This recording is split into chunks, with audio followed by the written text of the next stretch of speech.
Hi, Mina! Hello, everyone.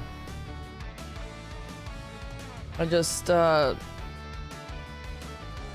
a toast. I was eating my toast very fast.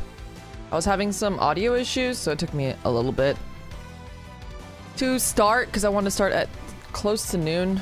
Also, it took me a while to find the stupid image of her armpits. So thank you everybody on the Discord who helped me find images of her armpits. Look at those booba. It's crazy that they drew the veins. It's like insane to me that they drew the veins. It's like so, sometimes Brown Dust 2 really is like a little too realistic. It almost scares me. The armpit swords are crazy. Yeah. Yeah, and we're gonna see if we can get said crazy armpit swords. I don't know what we're gonna do today. I feel like there's like a lot of stuff going on Brown Dust 2 all the time. I haven't played in like a little bit. I'll log in here and there, maybe do some dailies, but I haven't really been playing. I haven't really been playing anything, honestly. I haven't even really been playing Uma Musume. I did like one career yesterday, and I had time for about one career, and that was about it. But yeah, it's just been a little bit hectic on my front. Just been having a lot of things going on IRL, and I just had like a lot of, you know, just been busy. I haven't had time, and then like in my little free time that I have, I just rot a little bit and watch some YouTube videos. So Gacha takes so much time. It does, especially if you have like multiple. Especially if you're playing multiple at a time. And I know like it's like, oh, dailies take you 5 seconds, but I'd rather spend those 5 seconds doing something else. So I usually spend those 5 seconds doing something else. And your favorite YouTube rot? I've been like codependent on I told Rumi-chan about this. I'm codependent on these fucking like video essays to go to sleep.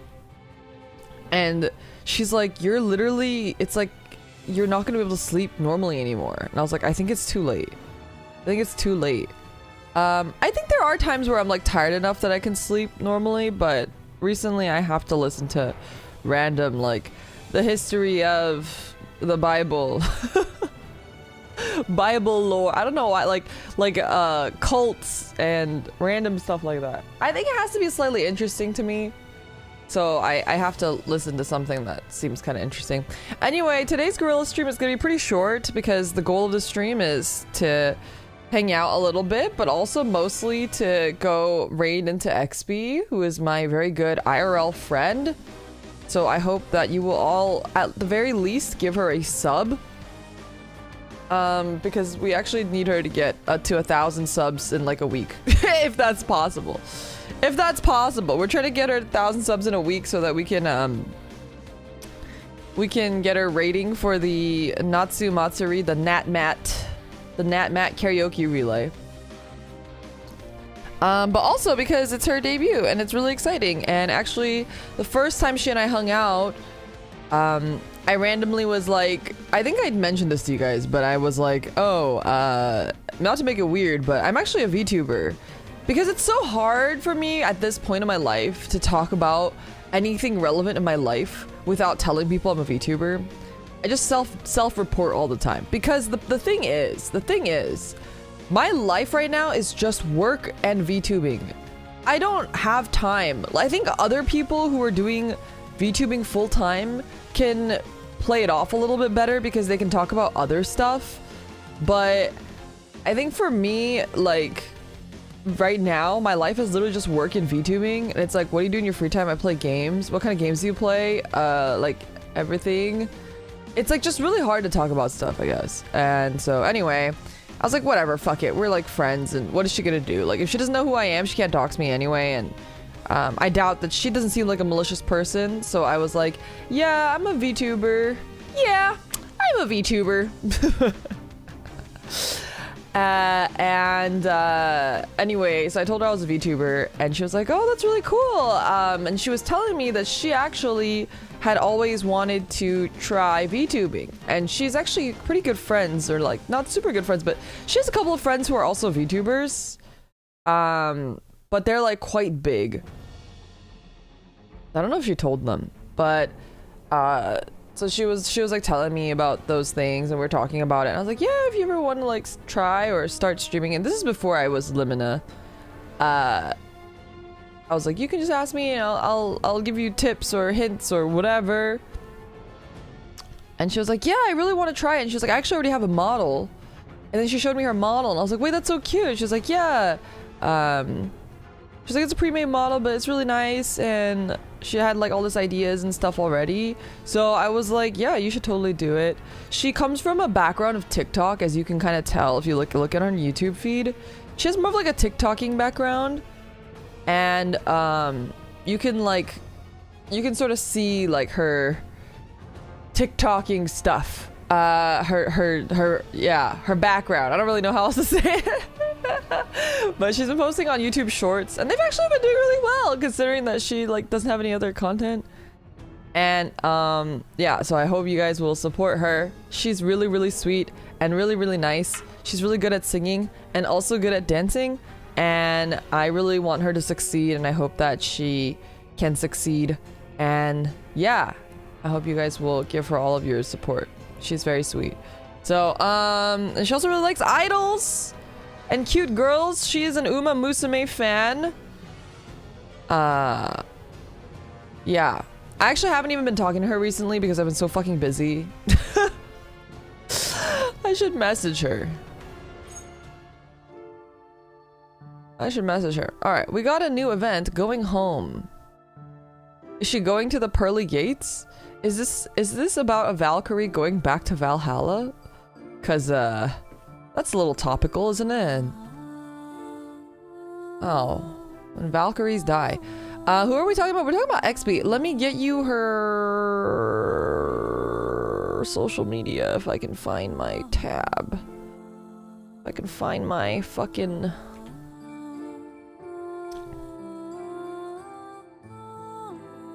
Okay. XP. I would, yeah, super appreciate if everyone could go give her a sub. This is her debut stream on YouTube, and on Twitch we'll raid into her later.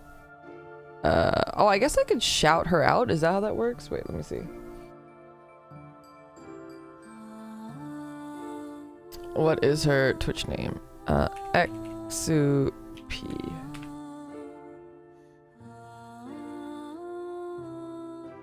And something to note, actually, I'm sure she'll talk about it on her debut, but she is also like really into metal, which I think you guys would be excited about, because I had like a metal phase in high school, but I definitely would not say that I'm still into metal or anything. But she's like into metal. She's like really into metal, like actually. She likes a lot of like really obscure, really small, like European metal bands. She's in it, you know what I mean?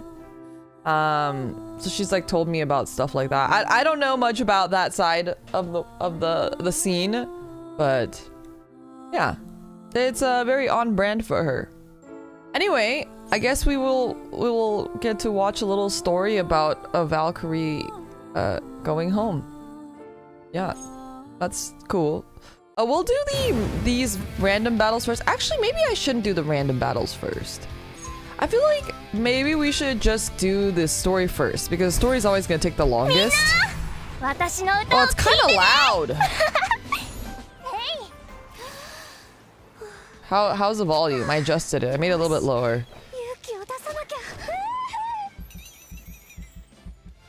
How's the volume? Chat, I also have a new toggle.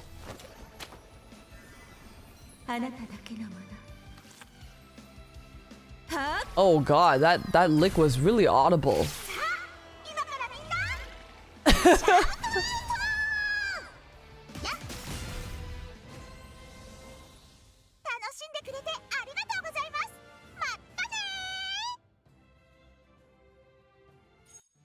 What were you saying? I'm distracted.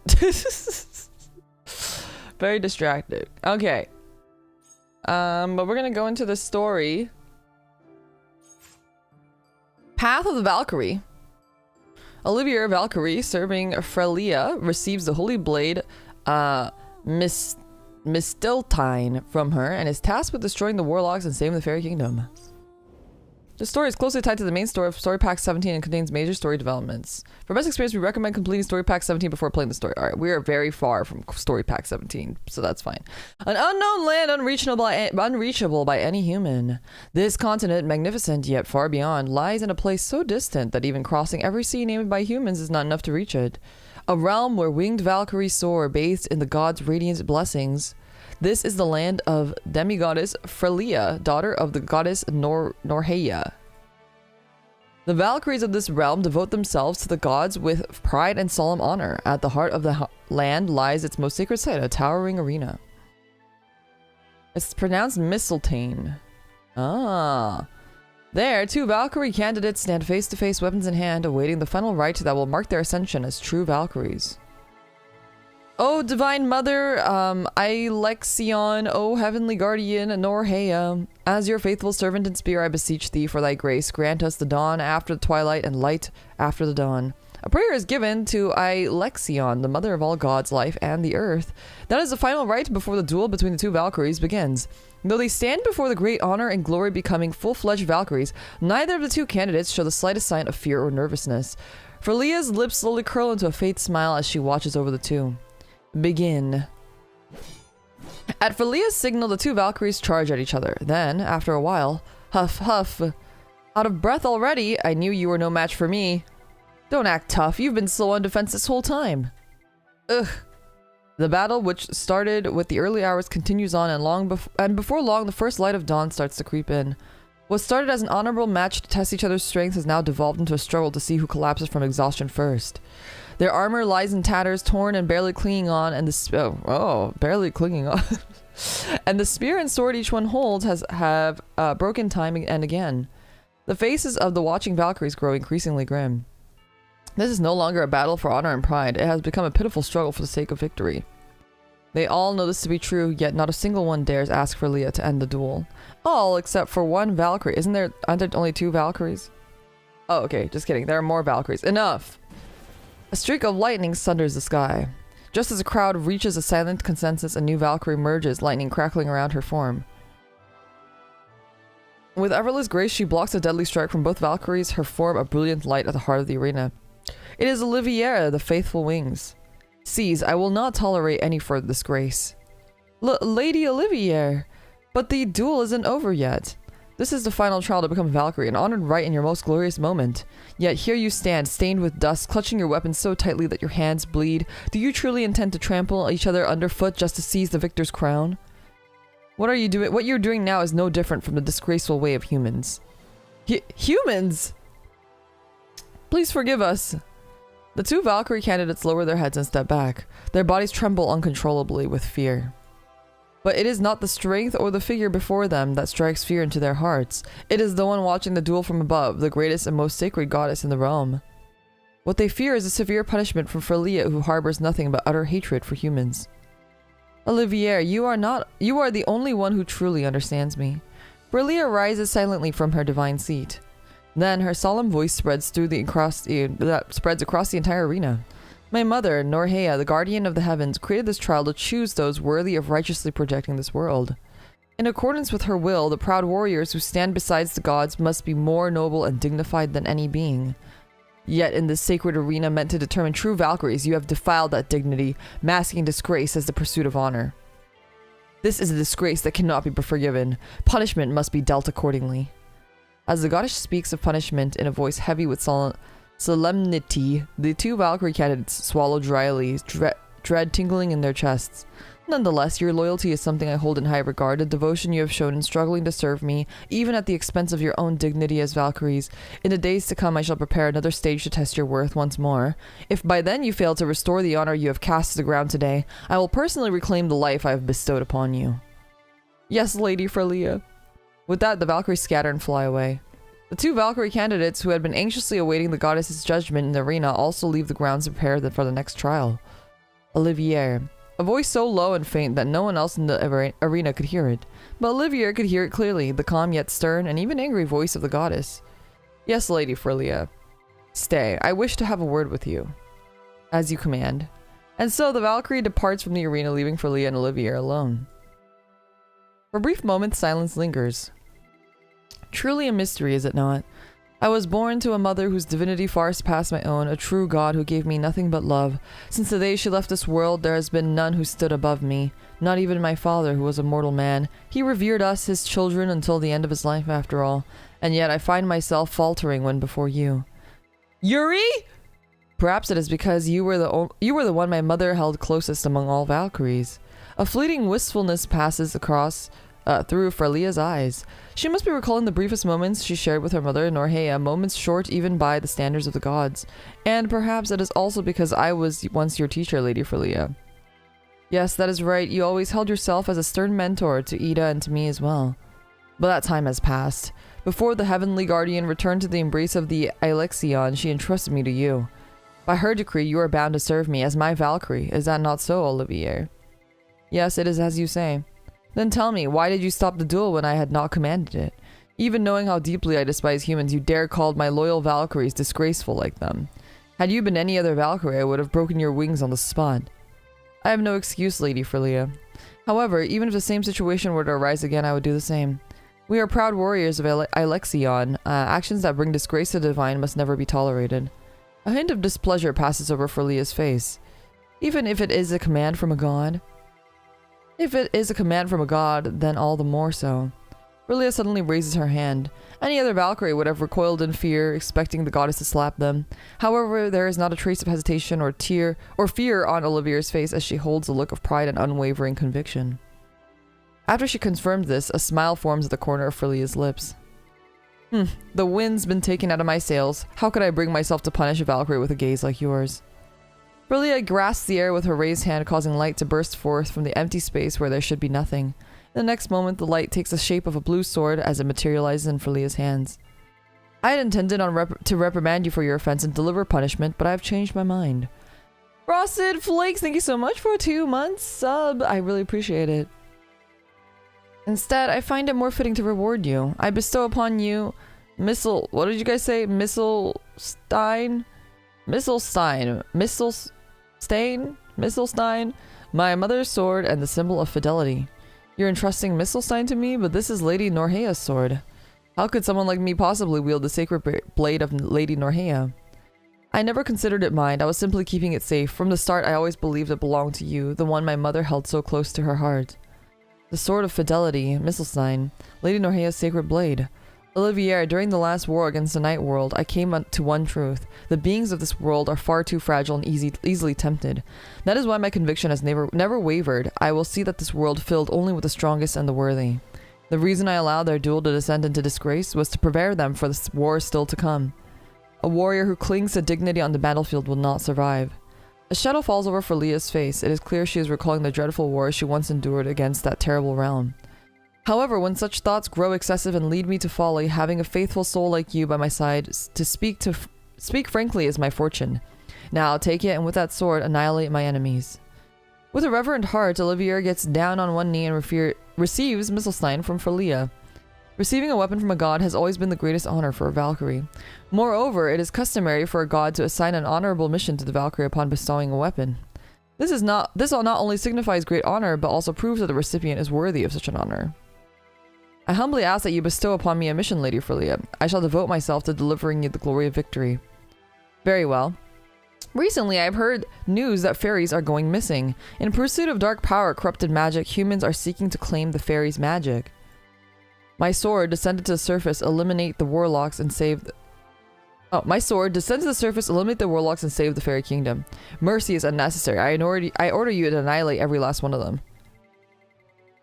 Your enemies are my enemies, Lady Frelia. I swear to pursue and annihilate them until the very end of this world. And I vow to rescue the fairies without fail. Olivia spreads her wings with a resolute gaze. As a Valkyrie, she has to complete her mission and prove herself to her master. Her long journey, on which she stakes her very being, has just begun. Ooh, I'm very curious because we know that she's gonna get corrupted because the booby, the armpit sword lady is not this lady, but it is this lady. So I guess she's gonna go evil at some point.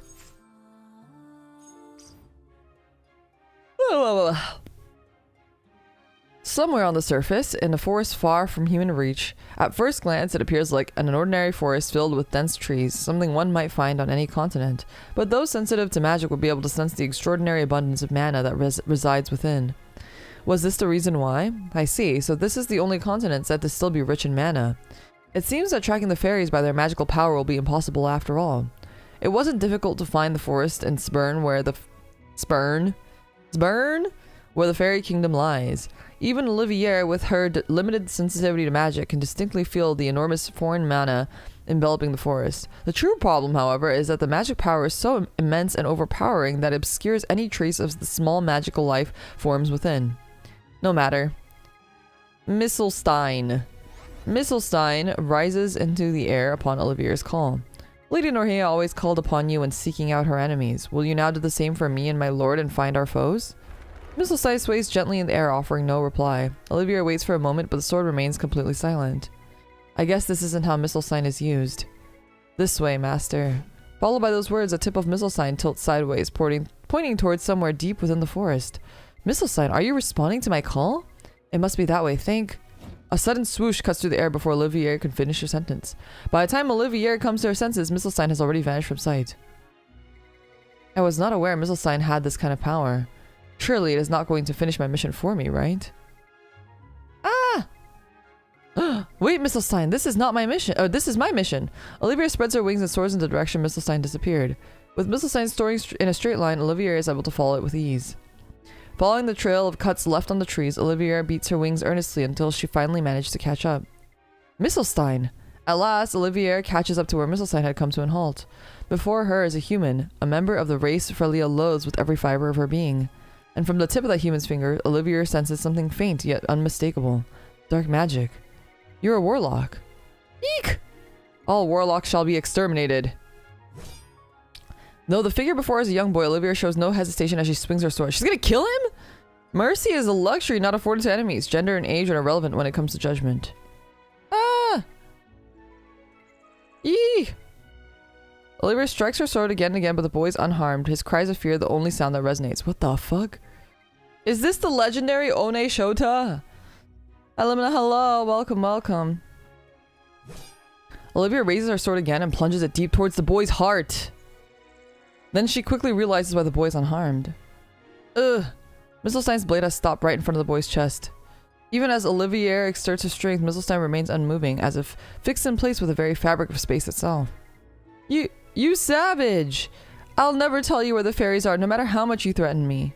I'd rather die. As Olivier watches the boy scream and struggle, she begins to understand why Misselstein refused to strike him. So that's how it is. You judged him not to be my enemy. I wish for a sword that follows my will, not one that seeks to sway my thoughts. Return, Misselstein. I shall call for you when the time comes. Following Olivier's quiet command, Misselstein scatters into light and fades into the air.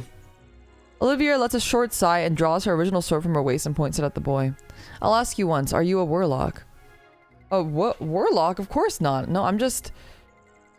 Answer only what I ask. If you don't, this time my blade won't stop. What's your name? Hansen. Olivier's sword inches closer to Hansen. My name is Hansen. What were you doing in this forest?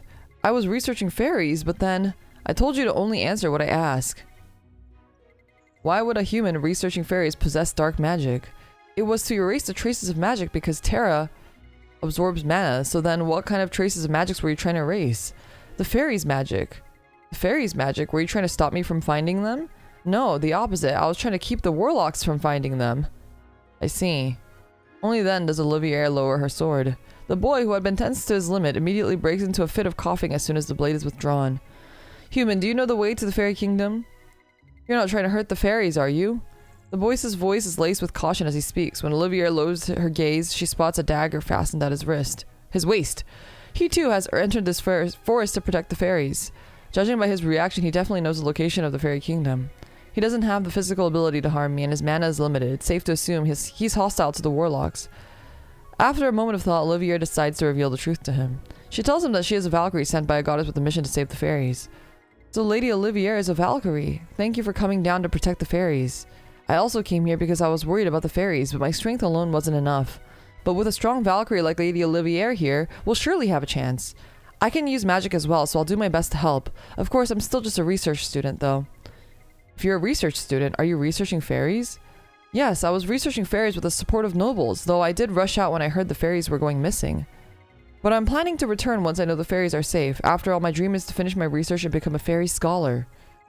Do you really think you'll be able to return when the war hasn't even started yet? For a moment, Olivier recalls the many wars she has endured. In that terror-filled world, countless gods and Valkyries were swallowed by darkness, never to return. In such brutal worlds, individual strength does not guarantee one's survival. Among those who perished was the one who had once been her and Grenhilder's mentor. Lady Olivier? Olivier shakes herself free from the brief storm of memories and returns to reality before her. It's nothing. We can't afford to waste every single day. Hurry up and lead the way, human. Yes, Lady Olivier, and in case you forgot, my name's Hansen. And so the Valkyrie and the human boy traveled together for several days. They didn't talk much, nor did they feel the need to, but they had grown close enough that one would glance back to check on the other now and then. We're getting closer to the Fairy Kingdom. I think we'll get there in about 2 more days. 2 more days? I would have arrived much sooner if I were alone. Well, you don't know that. You're not exactly great at sensing mana, Lady Olivier. Such a peculiar creature, Olivier thought to herself. What is this strange sense of closeness? He was screaming in fear when we first met, and now he's casually making jokes with me.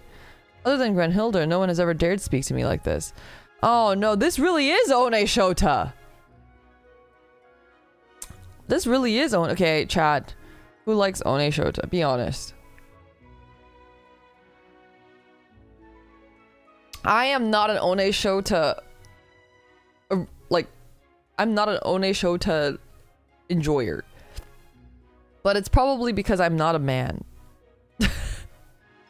C tier, it's okay. Someone said ... I mean, that's a self-report if I've ever seen one. Death flags for the boy, so true. It's okay. I avoid it as much as possible. My lawyer advised me to never respond to that question. Well, it's just fantasy. I'm talking about purely in the sense of in the realm of fantasy. I don't mean that. You guys can't be ever Shota again anyway. So you know what? Sorry. You'll never achieve One Shota no matter how much you like it. I hate to burst your bubble. I just like the One-sans. The Shota I can live without. I do like older women. Not for me, but I hate it has good animation. Wow, no. Yeah. Wake up. Wake up, sheeple. You'll never be the Shota that you wish you were. Shotas are whatever, but One-sans, yes. Baby play is a thing.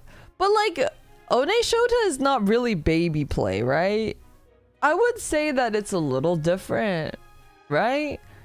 Because the Shotas are usually pretty like they'll always say, like, the One-chans are always like, wow, you're so mature for your age.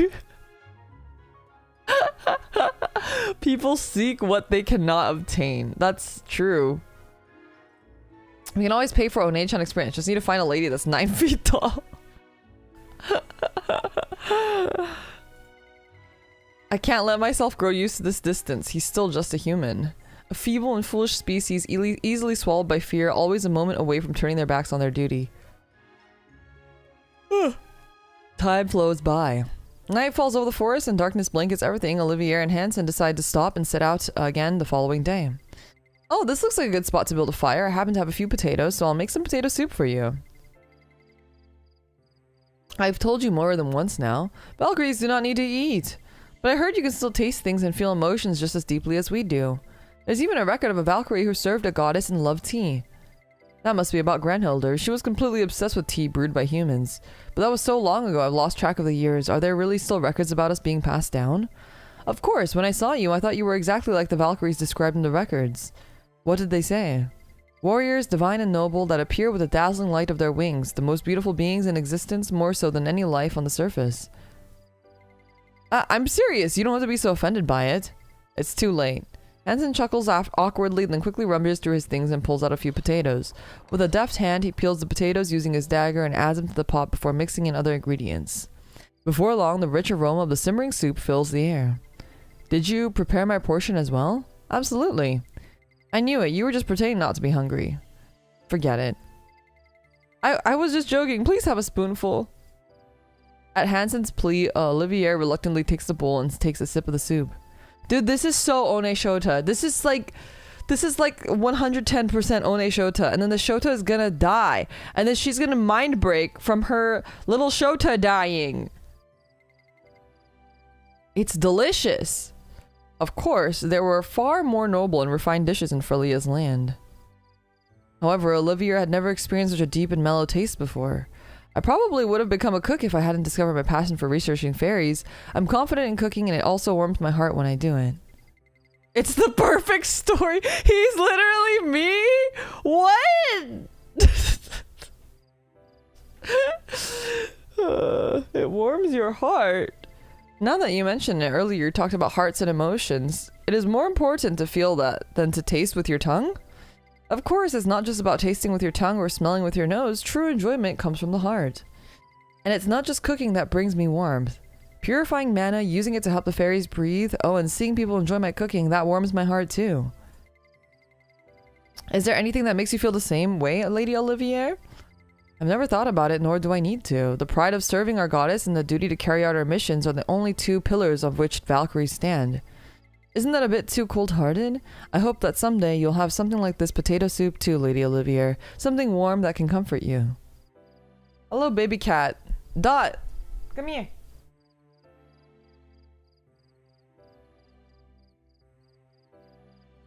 You want to say hello to chat? Say hi to chat.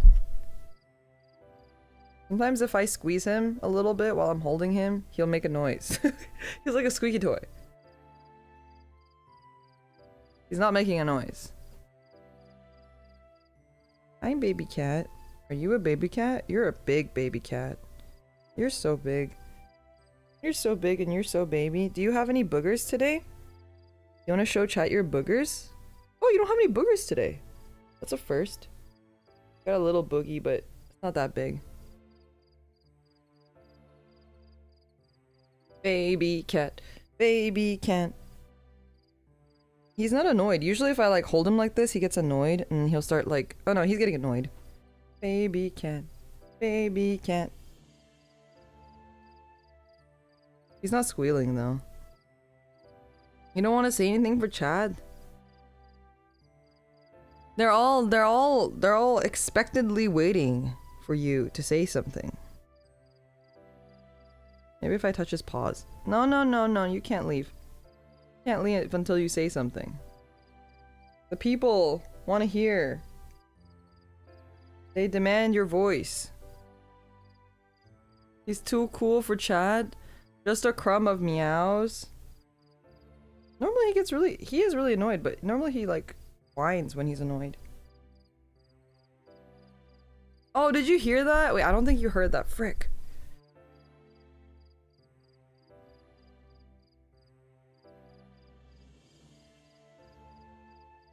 Oh no, I don't think you can hear it. I think the gate is gating out his little noises. Can you do that again? I think the gate is, the noise gate is too powerful. Did you hear that one? He's like a little mouse.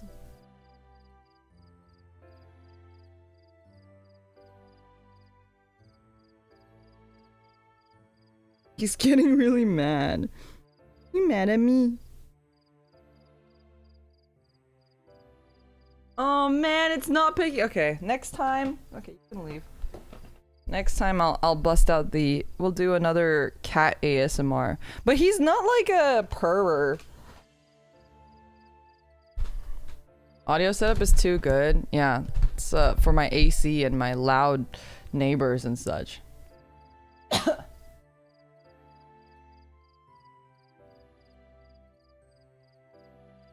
Okay, back to the story. Honorable duties are wonderful, but sometimes when it's hard, you should be able to find comfort too. Be quiet. Olivia's expression hardens and becomes cold. Seeing this, Hansen flinches back. I'm sorry, Lady Olivia. I spoke out of turn. That's not it. Look around you. You should be able to sense it more clearly than I can. Hansen cuts himself off mid-sentence and quickly holds his breath. He glances around for a moment, then closes his eyes and focuses, trying to sense a shift in the air that can't be seen. Yes, I can sense something unusual is happening. Olivia grips her sword, wary of the darkness surrounding the forest. In the pitch-black woods, the Valkyrie's eyes glow softly in the gloom. Uh-oh. Is he gonna die?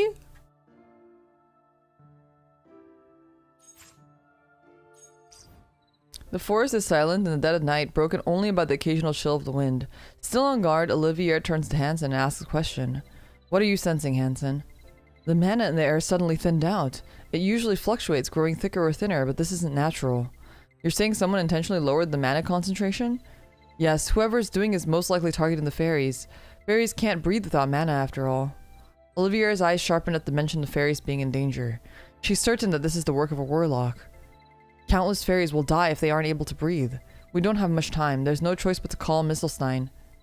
No! You promised you wouldn't use that method. Mistelstein's tracking leaves too many traces. Humans are more cunning and devious than you think, Lady Olivia. If they realize they're being hunted, they'll go deeper into hiding. If we want to eliminate them all at once, we can't let our presence be detected. It was because of this expression. This is why Olivier chose to journey to the fairy kingdom with a human who's utterly useless when it comes to fighting warlocks. This human may be a coward with terrible combat skills, but he has the will to stand his ground when it counts. He's a little similar. Olivia suddenly realizes that he reminds her of herself, back when she defeated Frelia for the sake of their pride as Valkyries. But you said the fairies can't breathe if the mana concentration is low. Hiding our presence from the enemy is meaningless if we can't save the fairies. There's a risk of suffocation if they were here, but the fairy kingdom, which is higher mana concentration, should be safe. We just need to bring the fairies in danger to the fairy kingdom. We haven't encountered a single fairy so far. How are we supposed to find one and bring them to the kingdom? It's a temporary solution, but there's a way. I can purify and release a thin stream of mana. If there are fairies nearby, they'll follow my trail of mana. I see, like a lifeline. However, I'll have to focus completely while I'm doing it. If a warlock appears, please protect me. Hansen starts focusing without waiting for Olivier's response. Before long, a clear stream of mana begins to flow from him. It swirls briefly around Hansen, then stretches out into the forest. His focus is remarkable. I doubt he can even hear me now. To leave himself so defenseless in my presence. Oh, just like my dojins. Did it not even cross his mind that I might abandon him and go after the warlocks myself? Olivia draws her sword. Lady Frelia ordered the complete annihilation of the warlocks, and I can do that with or without you. Even if the warlocks did catch wind of her presence and go into hiding just as Hansen warned, Olivia knows she could still hunt them all down and kill them. Yet, despite all that, Olivia finds herself unable to take a single step from where she stands. Am I worried about him? That's ridiculous. He's human, a race that Lady Frelia utterly despises. He's releasing mana so the warlocks will come this way if they sense it. I'm simply using him as bait, that's all. Time drifts on and the pitch-black forest gradually brightens with the first light of dawn. Hansen, despite staying awake the entire night, remains entirely focused. The same holds true for Olivier, her sword ever drawn, her vigilance growing as she watches every corner. Then suddenly, her blade swings to point towards a spot deep in the forest. Who's there? Olivier's senses are precise. The bushes rustle between the towering trees and soon someone emerges from within. But as soon as Olivier sees their face, she lowers her sword without hesitation. This person isn't her target. Wait a minute! Reffy's a fairy? Wait a minute! Wow, Reffy is scared! Reffy really thought she was going to die. Reffy would have been in big trouble if it weren't for the stream of mana. Reffy, what are you doing here? Also, what is this outfit? A small frame and pointed ears, clear signs that she is a fairy. Oh, she is a fairy. However, the relief of seeing a fairy must have caused Olivia to subconsciously lower her guard. As a result, she is unable to stop the fairy named Reffy from dashing directly towards Hansen. Ugh! In the end, Hansen topples to the ground with the fairy tangled up in his arms. Because of that, the faint stream of mana he was releasing loses its shape and scatters into the air. It's a fairy! A fairy! I really saved the fairy! Yep, you saved Reffy! Hansen places a hand on the fairy's head. A soft blue light pulses from his palm. I can't feel much mana from you right now. You must be exhausted, huh? It's not much, but I'll share some of mine. It should help you recover. You're a kind human, aren't you? Refi's glad she followed that clear mana. Hold on, human. Keep your hands off her. At that moment, a small girl appears behind Refithia. A few gluties traveled behind her. Who are you supposed to be? I won't let anyone who harms Refithia get away. Grenadier's gluties encircle Hansen, prepared to pounce at the slightest order. I was just... Allow me to speak. Olivier, who had been silently observing the situation, finally steps forward. Her wings, unmistakable proof of the status of Valkyrie, are boldly on display. I'm Olivier, a Valkyrie serving lady for Leah. I vouch for this human boy.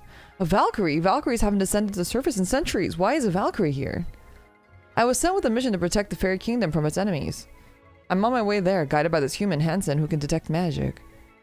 Is this character pullable? Grenadier? Grenadier? A Valkyrie's word, huh? In that case, I guess I can trust you. I'm Grenadier, the Queen of Glutties. I'm currently protecting Refithia, whom I met here in the human world. Wait, isn't Refithia the name of the fairy princess?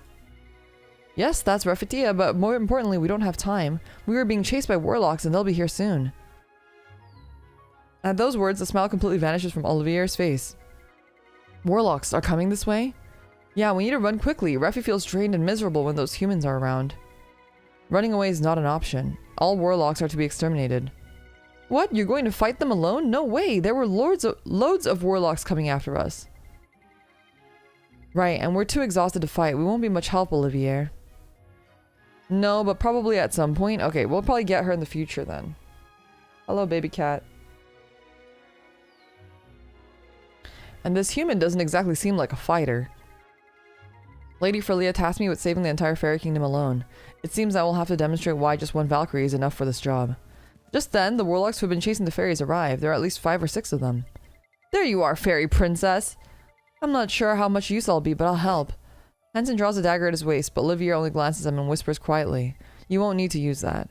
Huh? But I'm actually pretty good with a dagger. Before Hansen can even finish a sentence, a faint thud reaches his ears. Olivier had moved in an instant, cleanly slicing off the heads of the warlocks standing in front of them. That's one down.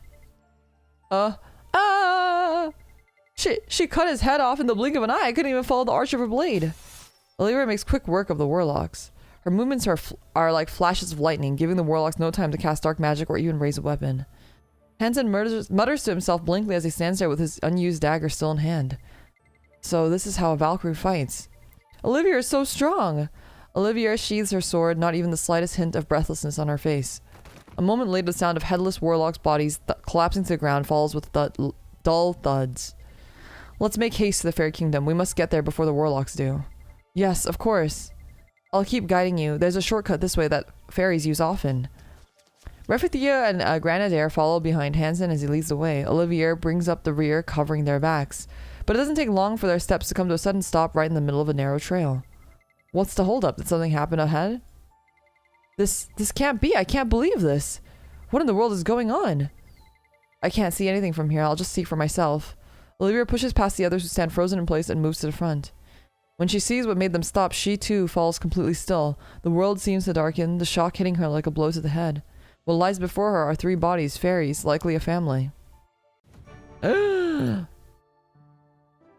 dead! They have pained expressions. Olivia approaches the bodies of the fairies. It is a painful sight, but she knows she must uncover the cause of their deaths. Hansen too follows quietly behind her, his head bowed. The guilt of failing to protect the fairies is written all over his face. Please wait. Hansen reaches the body and speaks to Grenadier. Please don't let Refithia come any closer. Got it. Refithia's face is pale. Grenadier wraps an arm around her shoulder to stop her from getting any closer and shakes her head. It doesn't seem like they were directly attacked. Hansen, check if there's any traces of dark magic on them. I'll scan for mana. Hansen's face is contorted in despair. Still, he squeezes his eyes shut and forces himself to focus on the task at hand. After a moment, Hansen finishes scanning for mana and opens his eyes. I couldn't find any traces of terror used by the warlocks, and I could barely sense any mana from the fairies either. No mana from the fairies either, in other words. Yes, Lady Olivier. Mana suffocation. They most likely met their fates before my stream of mana could even reach them. Olivier nods. She then bows her head for a moment and offers a silent prayer. When fairies reach the end of their lives, their forms fade and they return to mana. I wish we had more time to mourn them properly, but saving the kingdom comes first. I'm sorry this was all we can do for them. Soon the fairies' bodies dissolve into the blue mana and scatter into the air. Now they can breathe in their dead bodies. Great. The shimmering motes linger in the air before quietly slipping into the forest, fading away without a trace. Hansen, Grenadier, and Refithia all bow their heads in silent tribute, mourning the fallen fairies. Let's move. It's still a long way to their destination. The group presses on without rest, deeper and deeper into the forest until at last they arrive at the fairy kingdom. Refi recognizes this place. We're almost the fairy kingdom. Yes, Refithia, just hold on a little longer. You'll be overflowing with mana soon. Once we cross the kingdom's barrier. Something's not right. We're already inside the fairy kingdom. If there was a barrier, we passed it a while ago. What? That's impossible, but the mana concentration in the air is completely... Look over there! Grenadier shouts as soon as the group steps out of the path. I can't... No, I can't hold on. Before them lies a scene that can only be described as a hellscape. The fairy kingdom has become pure chaos. Fairies collapse one after the other, crying out in agony. What is happening? Could it be that the warlock's vile hands have already made it this far? How could this happen to the fairy kingdom? It was supposed to be hidden and protected. There weren't any warning signs. Refi's head hurts. Everything feels like it's spinning. With a thud, Refithia's knees buckle as she falls to the ground. Her lips begin to turn an ashen gray. She's experiencing mana suffocation. Lady Olivier, what can I do? Hansen lifts his head and looks to Olivier. However, at the end of that gaze, a proud warrior of heavens is nowhere to be found. The magic here is already depleting. Don't tell me I'm already too late. It was just a few days. I was only late by a few days, and all because I listened to a human. Because I trusted a human. The weight of unavoidable duty bears down on Olivier's shoulders. This is a moment that demands a decision from her. No, that's wrong. There was never a decision to make from the start. My sword eliminates the warlocks and saves the... My sword eliminates the warlocks and save the fairy kingdom. Mercy is unnecessary. I order you to annihilate every last one of them. That's right. There was only one ever thing I needed to do. Cut down the warlocks. If I had focused on that alone, none of this would have happened. Milstein. Light pours down from midair. The next moment, Milstein fully materializes. Search for the enemies I must exterminate. Lady Olivier, no! Hansen steps between Milstein and Olivier with his arms spread wide. He keeps his feet firm on the ground. Step aside, Hansen. There's no point in hiding my presence anymore. I'm not trying to hide you, Lady Olivier. I'm well aware that your presence is no longer an issue. The reason the fairies are suffocating is because the mana has thinned out. We need to eliminate the cause right now. The cause of the mana depletion is humans, the greedy humans who are after the fairies' magic power. The problem will be solved if we eliminate them all. That's been the answer from the beginning. No, it's impossible for just a few human warlocks to drain the kingdom's mana. The power of a magical device must be involved if they were able to deplete mana on such a scale like this. We need to find it, and one mistake is enough. Step aside. I won't let you do this. I'll cut you down if you don't move aside. Olivia draws her sword and levels it at Hansen. But even then, Hansen refuses to move. I figured as much. Olivia knew that Hansen wouldn't back down. Even so, her resolve proved— She's gonna kill him!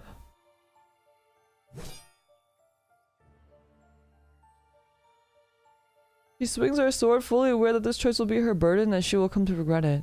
Even so, she wants Hansen's death to be as painless as possible. Yet, with a sharp metallic clang, her blade fails to complete its arc. It was stopped! Milstein, which had been behind Hansen, had flashed towards its own to block Olivier's strike. You again, Misselstein. Why must you be so stubborn? What I need is a sword, a weapon that obeys, that carries out my will without hesitation.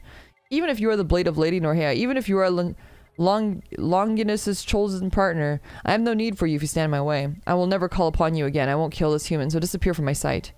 Understood. Misselstein leaves a brief reply before vanishing once more into light. Olivia, her sword now sheathed, casts a sharp glance at Hansen for just a moment. Then, without a word, she takes off and disappears into the distance. Lady Olivier! What's done is done. We might as well try to look on the bright side. Now that Lady Olivier is involved, we don't have to worry about the warlocks anymore. In the meantime, I'll do what I can. Refithia, I'll share my magic with you. Hansen draws out his magic once more and passes it to Refithia. Only then does Refithia finally let out a strained breath. I'll have the Gluties purify as much of the surrounding mana as they can, and I'll tell them to share their magic with the nearby fairies too. Though I don't think it'll help much. Thank you. Also, one more thing. You can ask me anything. If there's something I can do, I'll help however I can. Alright, please follow me. Meanwhile, somewhere in the woods not too far away, the concentration of mana is noticeably dropping. It's almost time to act. We already ran a test on those guys earlier, so it's impossible to mess up. This concentration is just enough to leave them struggling for breath, but not enough to take their lives. All we need to do is collect the ones who've fallen. It might cause issues if we drag it out, but it should be manageable if we move quickly. But where are the others? I told them to check the situation to the south. They should have reported to me by now. I killed them all. A voice echoes from somewhere. The deep malice in that voice is enough to instill fear in the warlocks. He only flinched, yet that single moment was enough for all but one of the warlocks to be brought down. That comrade of yours won't be coming back, and the same goes for the rest of them. What's that supposed to mean? Are you saying that you killed them all? Why didn't I receive even a single report? Someone should have reported to me by now. How foolish! Do you not lay witness to it just now? Not a single word is allowed to leave one's lips while in my presence. Seeing that you are not trying to report this to anybody, you must be the leader of the group that attacked this kingdom. If it comes to this, then even if I'm alone... Still haven't figured it out, have you? You're already dead. What are you talking... Ugh! The warlock coughs up blood and collapses to the ground. None of your comrades are left. The fairies will regain consciousness soon enough. Your plan has been thwarted. The fallen warlock soon draws his last breath. With that, the air of the fairy kingdom is set to return to normal.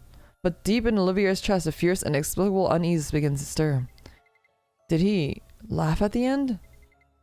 Lady Olivier! Hansen and Grenadier arrive. Lady Olivier! The warlocks, did you defeat all of them? Yes, there are no need to worry anymore. Just now, I eliminated the last warlock in the fairy kingdom. With that, the fairy kingdom is doomed to fall. In that moment, Olivier feels a jolt, like a lightning bolt struck through her body. What do you mean? There's no way I missed any of the warlocks. That's exactly why. A look of torment clouds Hansen's face as he speaks those words. There's no doubt he isn't lying. Hansen, explain it to Olivier. Yes, Grenadier. I think it's best if you see for yourself. Come with me. Inside, there should be a magical device left behind by the warlocks. Oh no! That's what she gets for being dumb. Here's one. It isn't far from where Olivier defeated the warlocks. There stands a massive magical device created by the warlocks, absorbing mana and releasing terror in its place. Is that a device that absorbs mana? Yes, it absorbs mana and creates terror. This device is the reason the mana has been growing thin. In that case, I'll just have to destroy it. Without hesitation, Olivier draws her sword and strikes the magical device with a single blow. Yeah! Had it been an ordinary structure, the single strike would have shattered it to pieces. However, the warlock's device shows no sign of even a crack. Just as I thought, the device here is the same. It's designed to be impervious to physical force in order to deactivate it. Only a warlock's terror is capable of controlling this device. At that moment, the group senses a presence outside the ruins. Olivier and Hansen both turn towards the entrance at the same time. Could it be a surviving warlock? That's good news. If it's a warlock, they'll know how to stop this device. No. Olivier already understood the irreversible consequences of her actions. She pursued the warlocks relentlessly, leaving not a single one alive. There was no way a warlock could have escaped her wrath. What entered the ruins was an unknown fairy. At a glance, it's clear the fairy is weak, that they most likely came here seeking refuge. Help me! The fairy collapses before taking more than a few steps. Olivier and Hansen rush to the fairy, but their bodies already growing cold. I can't breathe! The cracking voice fades before it can finish. The fairy's body soon disperses into the blue mana. And even that mana is pulled into the magical device. Mana suffocation. Unless we stop this device, the mana concentration will continue to drop uncontrollably. By now, all the other fairies are doomed? Uh-oh. Olivier's sobs echo through the ruins. Hansen can do nothing but grit his teeth in silence. The loss of mana, which normally could only be sensed with deep focus, is now as clear as day. It's a clear sign that many fairies are losing their lives at the same time. I need to stop that device. Olivia approaches the device with bloodshot eyes. Her hands shake uncontrollably as she grips her sword. Stop! I said stop! Just break it to pieces already! Olivier's sword is swung countless times, yet the magical device continues to function. Stop, please, Lady Olivia. You'll just run out of strength at this rate. I could only watch as the fairies perished. What good is my strength if I can't do anything with it? Wait, Hansen, this device operates on terror, right? That's right. Then maybe it can be destroyed with divine power. You would be right, but this device has already consumed most of the mana from the fairy kingdom. The usual amount of divine power won't be enough to even leave a scratch. Then I just have to use divine power beyond that. Misselstein. That's right, the holy sword might be enough to save the fairy kingdom. Olivia looks up at the sky for a moment. Misselstein, which should have appeared in a burst of dazzling light, remains silent, unresponsive to her call. What are you doing, Olivia? Hurry up and call the holy sword. She can't. What? Why not? Misselstein is her sword, isn't it? It's probably because of her fidelity. Huh? Fidelity? Misselstein is a sword of fidelity. Misselstein stood against me with a righteous will, and I trampled all over it. Because of that, I no longer have the right to call Misselstein. Ugh. Ah! Olivia grips her sword tightly and starts swinging it wildly at the magical device. It's a desperate, relentless effort. But her strength does nothing against the device. Instead, she only injures herself with her own power. And those wounds disappear. The terror surrounding the device begins to slowly seep into them. Lady Olivia, that's enough. Please stop. Olivia stands on the verge of ruining herself. Hansen steps in front of her with tears streaming down his face. The warrior, now a mere shell of her former self, stares with bloodshot eyes, her pain evident. Slowly, darkness begins to fall over her wings. Hansen, get out of my way. I can't do that. I absolutely won't this time. This time, those words jog Olivia's memory. Hansen had stood in her way before, and because she didn't listen, she ended up losing Mistelstein in the Fairy Kingdom. However, things aren't the same now. She has nothing left to lose, and yet... Why can't I bring myself to push this human away? Right then, the Gluties rush into the ruins. Gluties! Grenadier! On it! They're telling us to follow. I think it's about Refithia. She was having a hard time breathing, so I had the Gluties hide and supply her with mana for a bit. Let's go. Lady Olivia, don't push yourself too hard. It's dangerous. Huh? What's wrong, Hansen? It's nothing. It's just I thought there was something different about Lady Olivia earlier. The terror around that device was dense. You probably just saw wrong. More importantly, Refithia is the priority right now. Let's hurry. They run without pause towards the Fairy Kingdom. But what awaits them is the most tragic news of all. Is Refithia dead? Refithia, she's not opening her eyes! But I can pull her in Gacha. What do you mean? Okay. We are at 1:30, and I'm scared to push more into the story. Christopher Clark, thank you so much for becoming a member during the buddy list. Thank you, I really appreciate it. Oh man. Oh man. The story's so good. I guess we just have like a couple more episodes. But for now we gotta pull. Because I know that's what you guys are all here for. Is for, can we pull the armpit lady? That is the big question here. Okay, but how does she become armpit lady? I'm so curious now.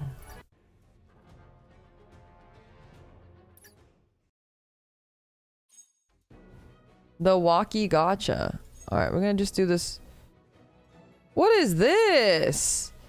What was that? Oh, I guess this is the other Eustia, like the angel Eustia. I think you guys said that like this Eustia is like technically a different version of Eustia. Alright, we're getting shit as usual. Okay, we're just gonna pull all the other ones first. Whoa, she's naked! It's Granhilder. Okay, we're getting nothing. Ew, that mask is ugly.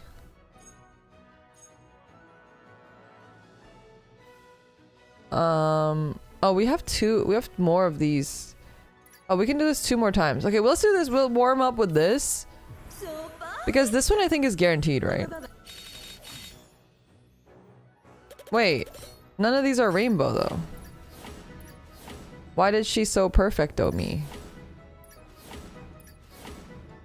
It's not guaranteed, but why did she so perfecto me? Oh, how come it wasn't rainbow? Okay, we got Rafina. We haven't gotten her before, so that's cool, I guess. The mech girl. It wasn't a fake. It was like a fake out, but it wasn't a fake out. Hidden pull. Alright. We get to do our single... Oh, yeah. She literally pulls... She literally pulls the... We missed it because I had this stupid pop-up open, but... It's okay. We're gonna pull her. We're gonna pull her and I'll show you guys her animation. It'll be such an easy pull. Don't even worry about it. It'll be so quick. And then we'll just show you guys exactly what it is. And it's gonna be so easy and we're gonna get it in the next one right here. No, okay. Gonna be the one after this one actually. That we're gonna get it. Okay. Maybe not. That's... Wow, we're really getting shit pulls though. We're like literally getting like nothing. Okay, here she is. Here she is. Okay. They were psyching me out for a second. I really thought we weren't gonna get it this time, but we got her, you guys. Here she is. Is it really One Shota? It's really One Shota. Her voice line is if it's to protect that guy. That's crazy. Alright, wait, I'll show you guys the insane animation. It's really hot. I'm not a waki person, but it is really hot. Here.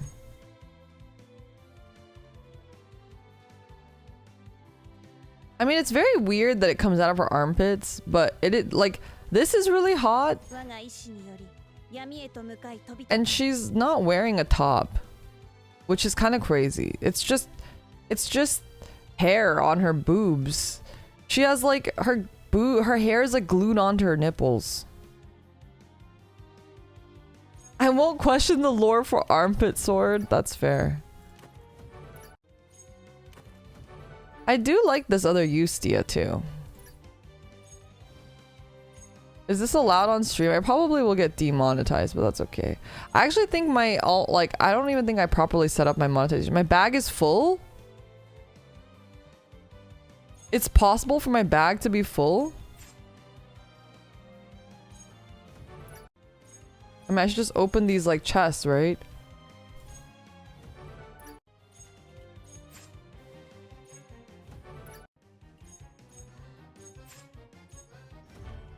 You have to buy more bag slots? Well, it looks like I have space. I don't know why it was telling me that I was full. 100%? What does it mean 100%? Oh, my gear. Oh, my gear. Okay, wait. We can just like... We can just get rid of a bunch of these.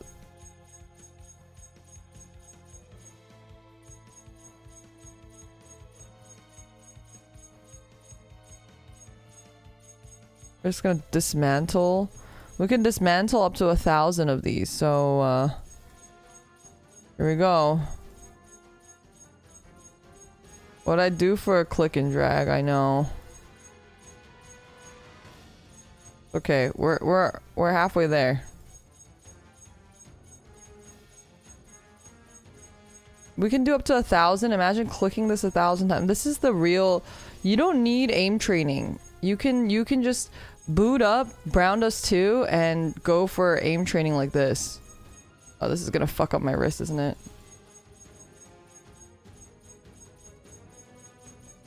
How accurately can you click all of them? How accurately can you click all of them? Okay, I missed one. Okay, I missed another one. I unclicked one. Okay. This is my aim training is not going. My aim training is, you know. The aim training comes with free gacha. I know. That's so nice. Okay, that was more accurate that time around. I feel like I'm improving. My aim's getting better, you guys. Okay, or not. I need to concentrate. I need to put in my A game here. You can auto select. Don't tell me that now. I'm already halfway there. I'm aim training, you guys. This is for my FPS arc. You guys wouldn't get it. She's ready for Valorant. I gotta if I want to play Valorant, I gotta work on my Discord kitten voice. You know, I gotta riz up all of the guys in VC so they'll be nice to me and give me nitro. You know, nitro's really expensive. You know, nitro is actually really expensive, so...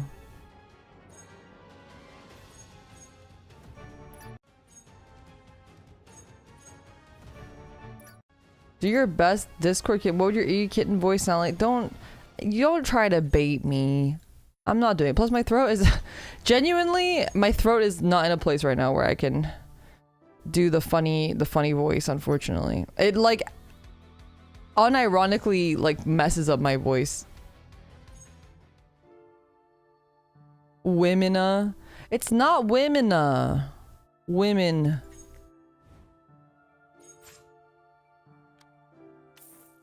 It's Mina Lee, remember? Mina Lee. Okay, maybe we have time for one more story? I don't know.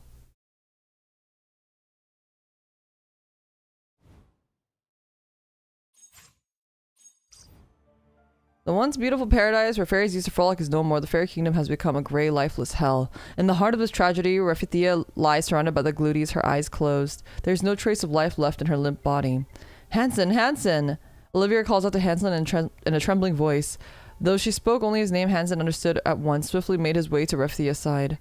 Yes, I'll check her mana right away. Hansen closes his eyes and concentrates. After a moment, he gasps in surprise. What he senses is faint, but it's unmistakably a pulse of life.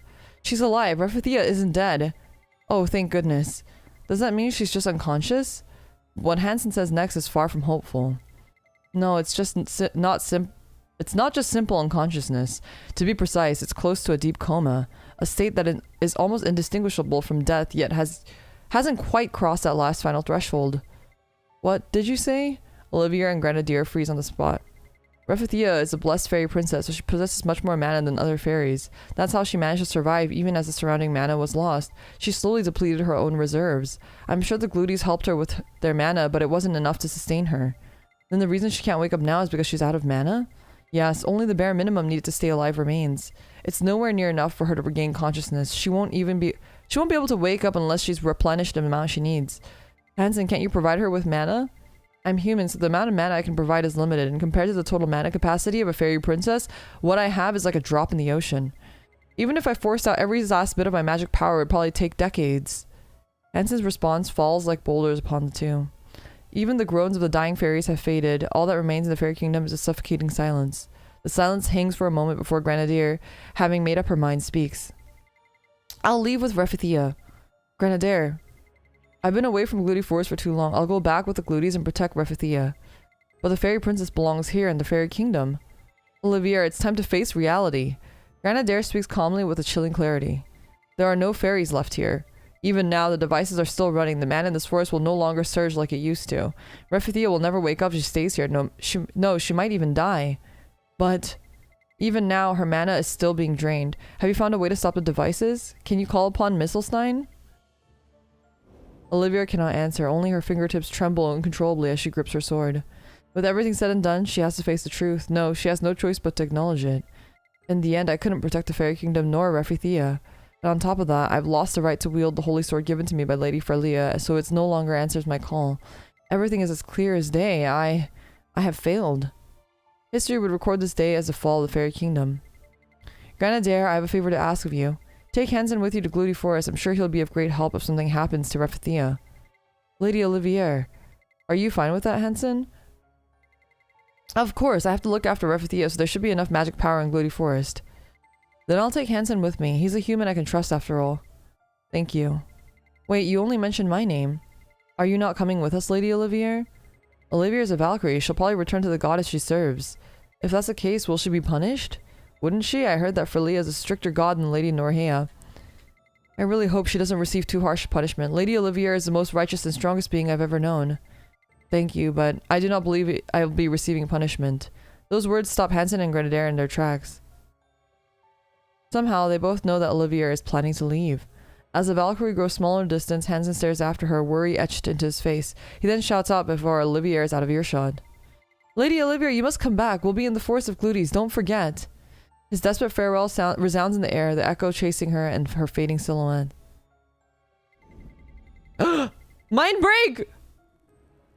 To receive punishment is to be granted absolution. Such grace is no longer mine to claim. Ugh. In that moment, Olivier feels a burning sensation in her eyes and wings. The prolonged exposure to the heavy concentrated terror from the magical device must finally be taking its toll. Valkyries are vulnerable to terror contamination. As beings of sanctity who have never once been tainted by darkness, they are highly susceptible to corruption. And once that corruption begins, there's no way to ever return to how they once were. Though Olivier has been using her divine power to resist the corrosion caused by Terra, it's uncertain how long she can endure. An eternal struggle against Terra, this too, must be the price I pay for my sins. A tainted Valkyrie has no place to return to. Olivier marches on without a moment's rest to a place unknown for a time unknown. She walks and walks and walks until she finally realizes, I truly have no place to return to. Clear tears fall little by little, tracing the path of the Valkyrie's step. That was the final trace Olivier left behind on the surface. Is there any news about Lady Olivier today? Nothing. Maybe it's time to give up. But there's no way someone like her would be gone this long. Maybe she returned in secret and Lady Frelia gave her another mission already. You're free to imagine, but I doubt it. Lady Grenhilda is also waiting for her. If even her closest comrade doesn't know where she is, it's probably because she hasn't returned yet. I guess that's true. I recommend you clear your head and get back to training. Keep lagging behind like this and next time my spear's knocking you flat. Who's lagging behind? You better keep up with your own training. I won't forgive you if you go down like a weakling. After the two Valkyrie candidates leave, a lone winged Valkyrie suddenly appears. It's Grenhilda, Olivier's longtime comrade in battle. Where have you gone to, Olivier? I think it's a really good place to stop, actually. Perfect place to stop. Is this the part where she takes off her clothes? Basically. I already know how to do this. I think. Yeah, this is the same as before. Okay. Or is this different? I think this is the same.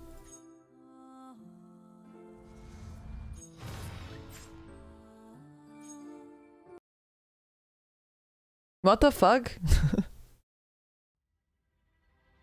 What the fuck? The game crashed!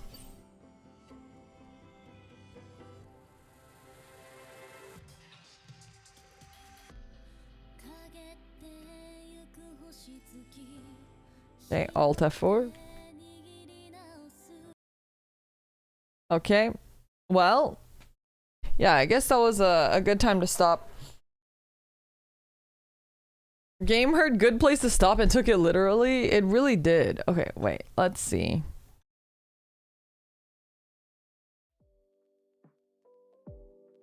Oh yeah.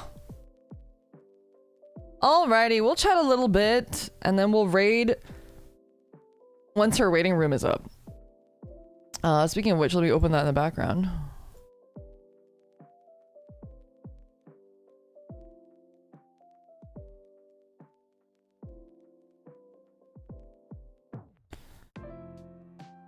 But yeah, I would really appreciate if you guys have the time to hang out in XP's debut stream. Send her lots of nice chats. Go subscribe to her and or follow her. Whichever. Whatever platform you're on. I think it's really nerve-wracking when you're debuting. You get worried that no one's gonna show up. And like, it's really hard if no one's chatting. Is she on Twitch and YouTube or just YouTube? She's on both. She's on both. So I would really appreciate if you could give her some support and give her like hype, you know? Make her feel like people are excited and looking forward to things. And I couldn't find her on Twitch. Let me shout her out again.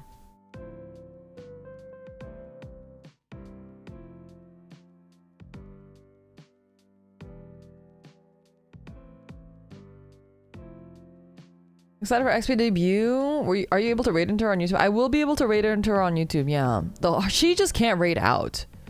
So she can't raid out until she hits 1k subs, which is why we're trying to push for her to maybe hopefully get 1k and then within the next week. I think it's really difficult. I don't think it's gonna be possible, but never say never, right? We can always try and hopefully we can get her there. And that would make everything a lot smoother and better, but it is what it is.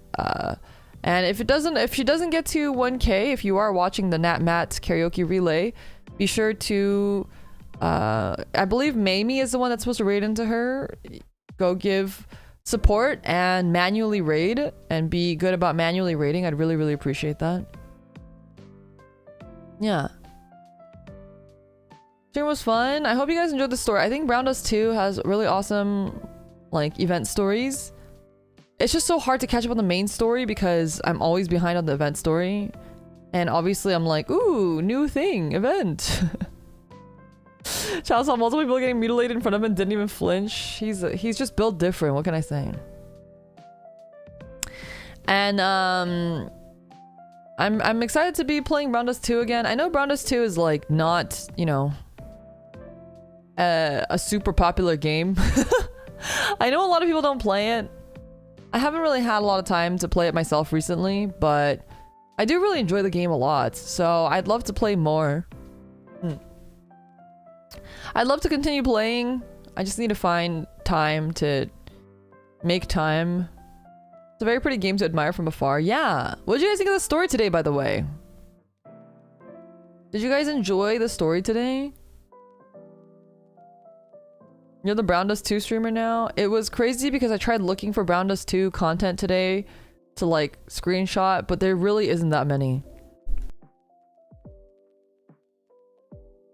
Neat, even if a bit predictable. Yeah, I think, okay, personally, this is a I know a lot of people think this is a bad take, but for me personally, I don't mind predictability in stories because I do think to a certain degree every story has been done. It's just a matter of presentation, right? Everything's been done before, so at this point it's not about like how good is the story or like how mind-blowing is the story gonna be, and more like how well do they present this story, because every story's been told at this point, right? That's why I love me some isekai slop. Yeah, exactly. The Adventures of One Shota was fun. I was intrigued by the Yuri potential they threw out for One Shota. It's about execution. Same, to be honest, I care more about execution than over trying to be wacky. I think it's so hard to like think of a creative, unique, new idea at this point of time. Like, I think we're just in, like, even with movies and stuff, we're just in like a point of time where everything in fiction to a certain degree has already been done. Same with mangas. Same with anime. Like, everything's been done. So like when people go, oh, Jujutsu Kaisen is a Naruto clone, or oh, Chainsaw Man is a Jujutsu Kaisen clone, or whatever, like, to me, I'm like, yeah, sure. Well, I think Chainsaw Man did it better than Jujutsu Kaisen, so I don't mind it being a clone, as long as it's doing it better. What did you play? Was it the Going Home event story? It was the Going Home event story! I'm sorry you missed it. The game crashed, though, so we decided to call it quits there. The Going Home event, have you read it? It was really good. If you haven't read it, and you'd just like me to read it, even though I was tripping over my words a lot, you can go back and watch the VOD. The VOD will be on YouTube. You can watch it if you want to see the story without reading it yourself. Yeah, but has there been a manga where a kangaroo isekais into an One Shota in 1950s America? I worry about the execution on that one. I do think this year Brown Dust 2 got a nice boost in popularity because they were very close to end of service. You know, they were at TwitchCon. Or not TwitchCon. What the fuck is it? Not TwitchCon. Comic-Con. San Diego Comic-Con. San Diego Comic-Con. They had a booth, apparently. I wish they had one at Anime Expo, but I'm obviously not at San Diego Comic-Con, so... If you guys go to San Diego... Was that this weekend, or is that the weekend before?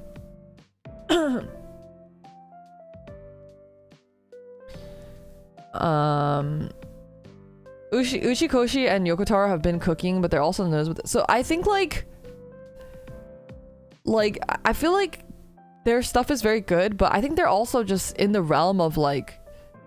It's not like they're inventing new stuff. I think they're just very, very, very good at the execution portion. I agree, predictability isn't an issue. In my honest opinion, the lack of voice acting in the game isn't good. Voices give so much life to characters. Yeah, I understand, but I do think that Brown Dust 2, compared to like any other gacha game I've played, has like so many events. It doesn't rest. There's no breaks. I think Nikke is the same, right? But Nikke has voice acted events versus non-voice acted events. But Brown Dust 2, I feel like every 4 weeks or whatever, it's just a new event. There's no time in between. So I would imagine that if you have a turnaround cycle like that, it's just really difficult to get voice acting in there. I know Pam does this really cool thing with Nikke where she brings in other streamers to do voice acting for some of the story bits. Maybe I could do something like that. I'll bring in some of my other friends and have them voice act along with me through the story for the next event or something. I don't know. But I think the problem right now is that even if I make a lot of cool Brown Dust 2 content, I actually don't think like many people play Brown Dust 2. There's not a lot of people playing, so yeah. It's a little bit more difficult than something like Nikkei to garner an audience for. I feel like it's an extreme niche. Getting to see their reaction to the characters would be funny. That's true. It's sadly a small niche gacha at the end of the day. Hard to get heavily invested. Yeah. I think it's more of just one of those things where you ask people to do these kind of big things, like a hard commitment thing, which would be like voice acting an entire event, can be really difficult to like because we get basically no payoff for like a really small game. It's like purely you're just doing it out of passion. So when you like really small or obscure games, it can be a little bit difficult to, you know, to get the commitment.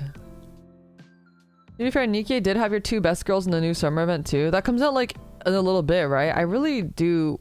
I'm probably gonna pull. I need to freaking figure out my account thing. I actually still haven't figured that out. I've been so fucking busy.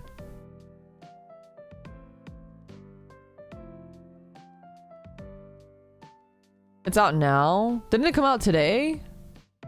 Or is that something else? Wasn't something else coming out today? It's like 3 weeks in. Gotcha. Yeah, I don't know. I've been so incredibly out of the loop with everything because I've been so busy. Speaking of which, if there are any like events or cool games releases and stuff, I do have a suggestion channel. I do, right? Yes, there's a suggestion box channel with game suggestions in it on the Discord. So if there's any like upcoming game releases, it's so hard for me to honestly keep up with all the game release schedules. I do try my best, but if there's something cool coming out soon and you're like, oh, this is so up Mina's alley, you can definitely go into Discord and recommend it to me. I would love to see your recommendations, and I can't promise I'll play everything that you guys recommend, but I do really look at your recommendations. I feel like I started playing Brown Dust 2 because of your recommendations, no?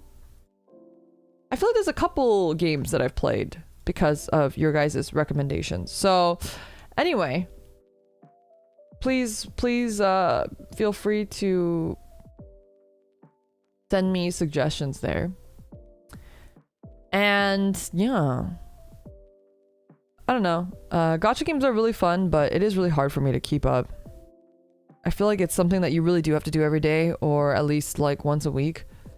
I want to finish this event though.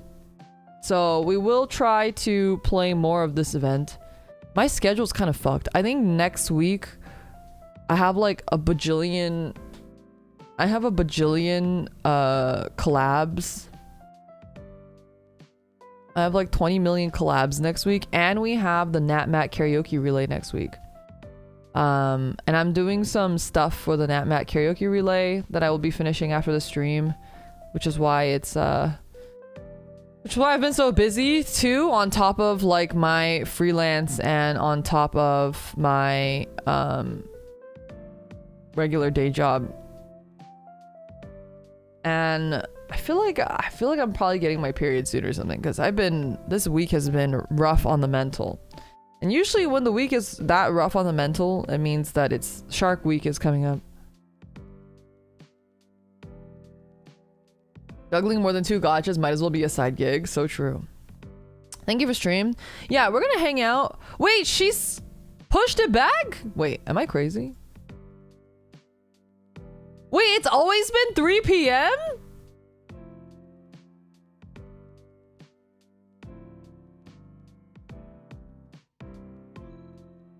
Okay, I'm just stupid. We're booting up Brown Dust 2 again.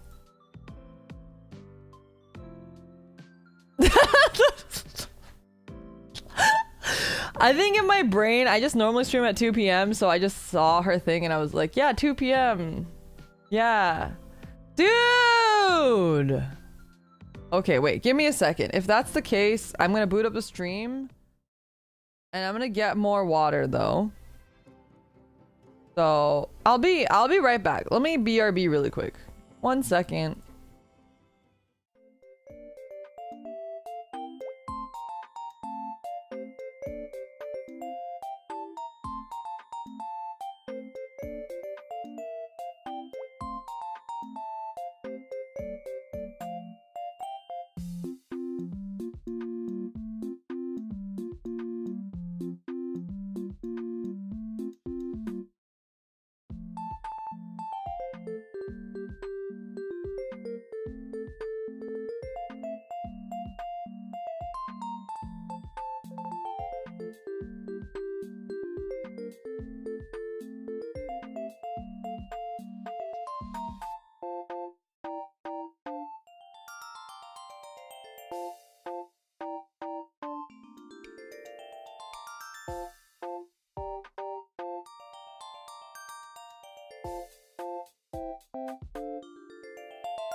Anyway. Yeah, I knew that it was at 3. I was just making sure you guys were paying attention, keeping you on your toes, and making a little cliffhanger so that, you know, subverting your expectations so that you get excited when we continue, you know? The more story, yeah. Well, we'll finish up the story.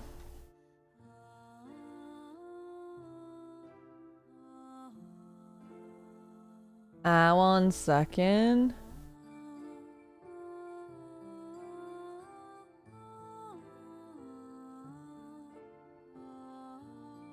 You got us good. Good one. Yeah.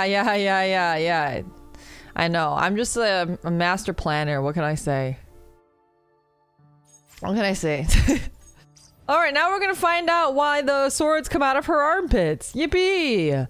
Deep within the mountain, where sheer cliffs keep all others away, how long has it been since the fall of the Fairy Kingdom? With no place left to return to, the Valkyrie spends her days beneath the cliffs, swinging her sword without rest to dull the weight of her guilt. In time, the space around her grows wide enough to live and train. I'm nearly out of food. Maybe I should go hunting before I run out completely. I thought they didn't have to eat! Is this breakfast? No, it could be lunch by now, or maybe even dinner.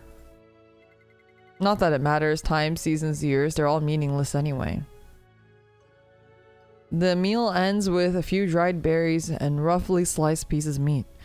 Olivia bears no trace of who she was when she first came down to the surface, her pride and honor all forgotten. Now she simply survives day by day. This is the life of Valkyrie, who has given up on returning to the side of her demigoddess. I don't feel like it, but I guess I have no choice. With a sigh, Olivia rises to her feet sluggishly. Whether she's hunting or foraging, she has to leave the cave first. The forest outside the cave is bright, and the vibrant sunlight causes her to pause. Ugh. Having not prepared herself mentally, Olivier's breath becomes irregular and heavy the moment she faces the outside scenery. Is it coming back to me again? The midday forest often brings back memories from the past. With the beautiful scenery before her, Olivier takes a step back and closes her eyes tightly. After passing those trees, the fairy kingdom is deep in the forest. Where the fairies suffered, right in front of me, painfully. And the warlocks, ugh. Even with her eyes shut, the memories come back to Olivier clearly. The tragedy that day starts to unfold once more as the noise echoes in her mind. It feels so vivid and detailed that words she's never even heard before seem to whisper directly into her ears. I died because of you, choking, struggling in agony. That's right, you're the worst Valkyrie. Things might have ended differently if you had been any other Valkyrie. I'm disappointed, Lady Olivier. You're even more helpless than a human like me. Refi was so scared. Olivier, why did you leave Refi to die? I know, I'm sorry. Everything that happened that day was my fault. Sending someone like you was my mistake. You are nothing but a disgraceful, repulsive failure to both me and my mother. Lady Frelia, Lady Frelia. Olivier's mind spins in chaos and her entire body trembles. It feels like the terror she had buried is clawing its way back to surface and threatening to consume her completely. Olivier flees back to her cave. Her feet only stop when she reaches the deepest, darkest corner of the cave where not even a sliver of light can reach. My head, it hurts so much. The pain feels as if her skull is about to split open. It's so painful that it feels as if the only way to make it end is if she were to die. In the midst of that agony, a whisper escapes Olivier's lips. It's so painful. She has never once said those words aloud. Words she has never even thought about before now echo off the cave walls. It's painful. I'm scared. Please. Olivier once considered emotions a weakness. Now she finds herself utterly overwhelmed by them, engulfed in pain, fear, and regret. If only I'd listened to Hansen that day. If I'd taken his words even a little more seriously. If I'd trusted Misselstein's judgment. The lips that once spoke of pride now repeat nothing but pain and regret. As the relentless headache eats away at her, Olivier slowly loses consciousness. Uh-oh. Outside the cave, darkness reigns. The sun had set while she was unconscious. Only then does Olivier manage to carefully step outside. Is it night already? Alright, I might as well hunt a small animal or two since I'm already outside. She walks into the shadowy forest where she's quietly welcomed by a soft breeze and the sound of insects. The absence of even moonlight leaves her surroundings in pitch darkness, yet strangely that soothes her. It's because this moment reminds her of a certain memory. The forest was just as dark as it is now. There was a crackling fire and warm potato soup, I think. I remember it tasted good, but I can't recall what it actually tasted like. Olivier quietly drifts into a memory. It was one of the days they were traveling to Fairy Kingdom together with Hansen, Grenadier, and Refithia. Dinner is served! Come and get your plates and utensils. It's been a long day, so I'll give you all extra. This is Refi's favorite time of the day.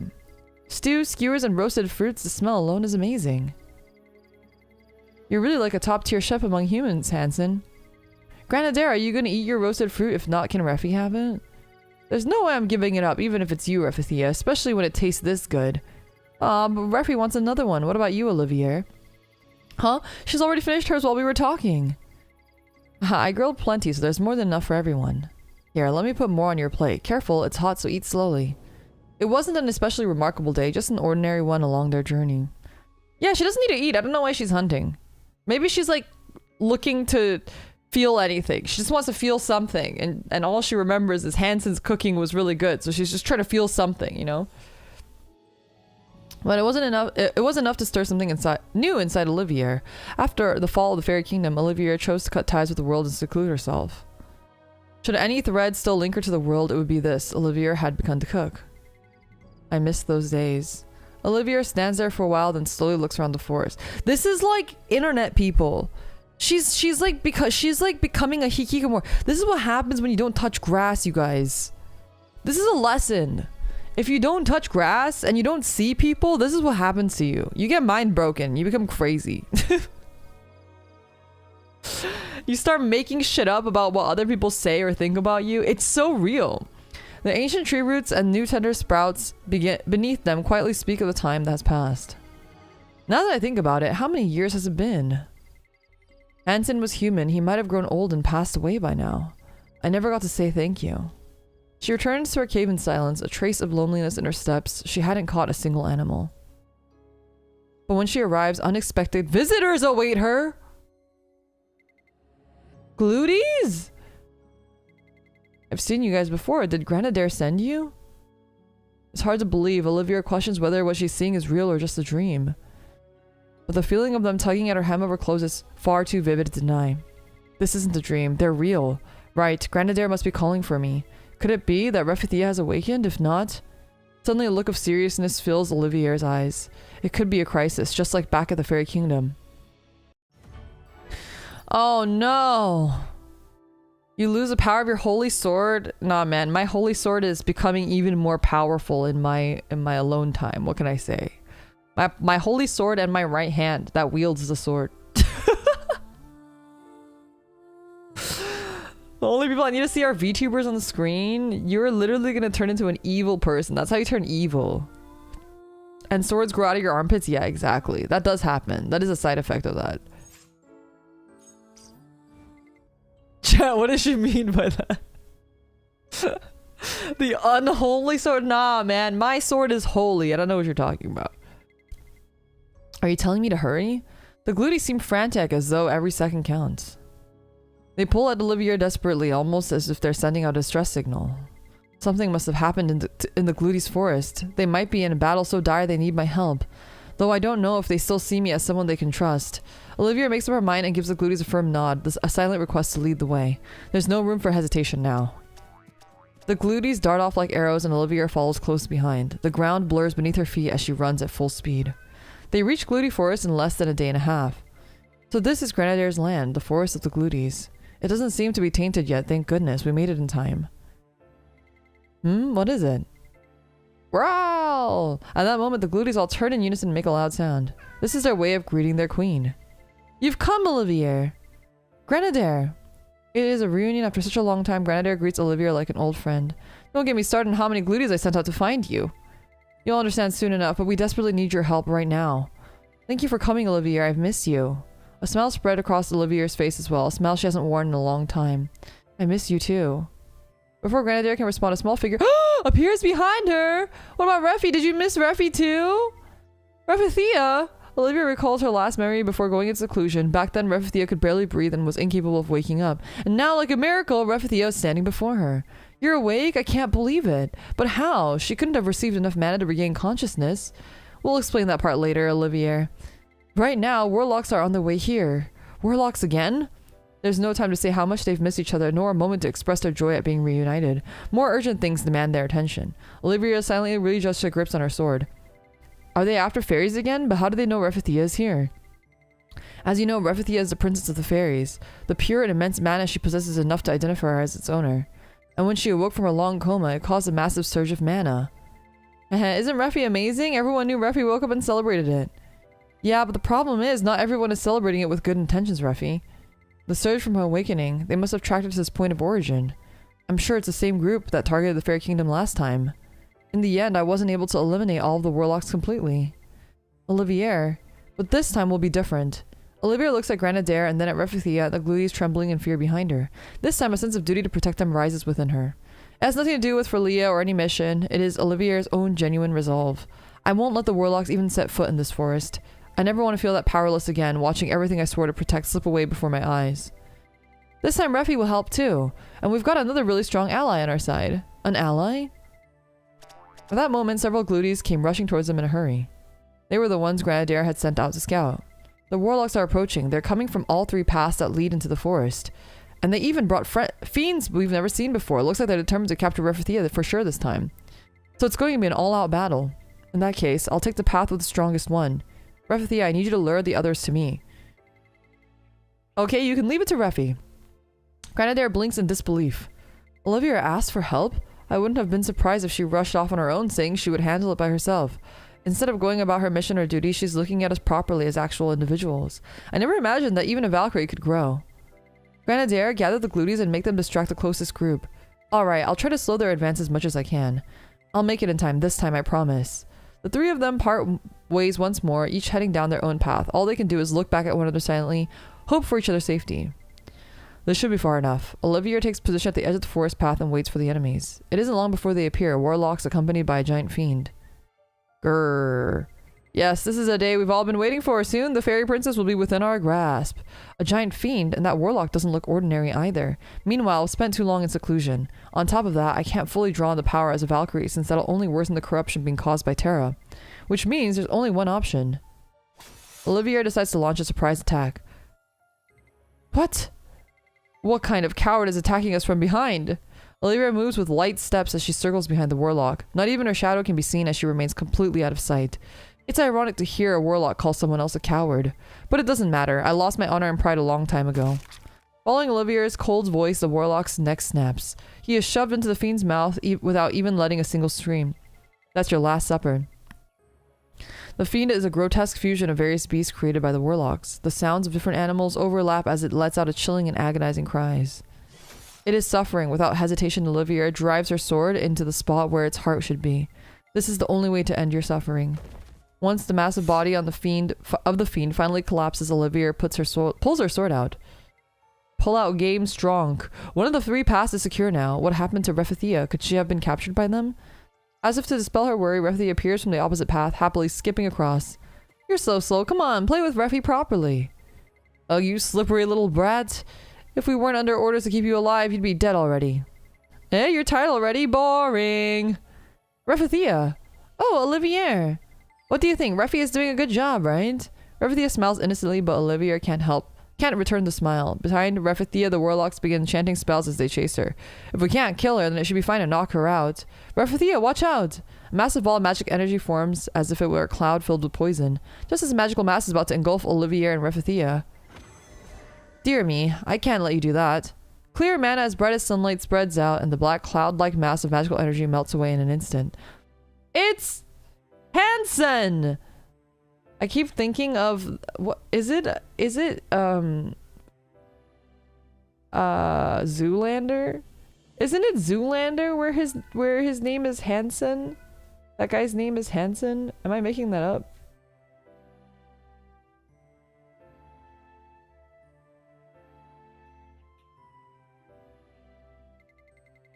What was that just now? He's all grown up and he's hot. He's Nova's type. Olivier looks towards the direction from which the pure mana came to protect her. Her gaze lands on a single person standing tall. Olivier takes a step forward, slowly moving closer to them. Their face seems both familiar and unfamiliar at the same time. No, it can't be. I could be mistaken, but... So you do recognize me, Lady Olivier. The man withdraws his mana and walks towards Olivier. He still has the same smile he had during his boyhood. Hansen! Thank you for not forgetting me.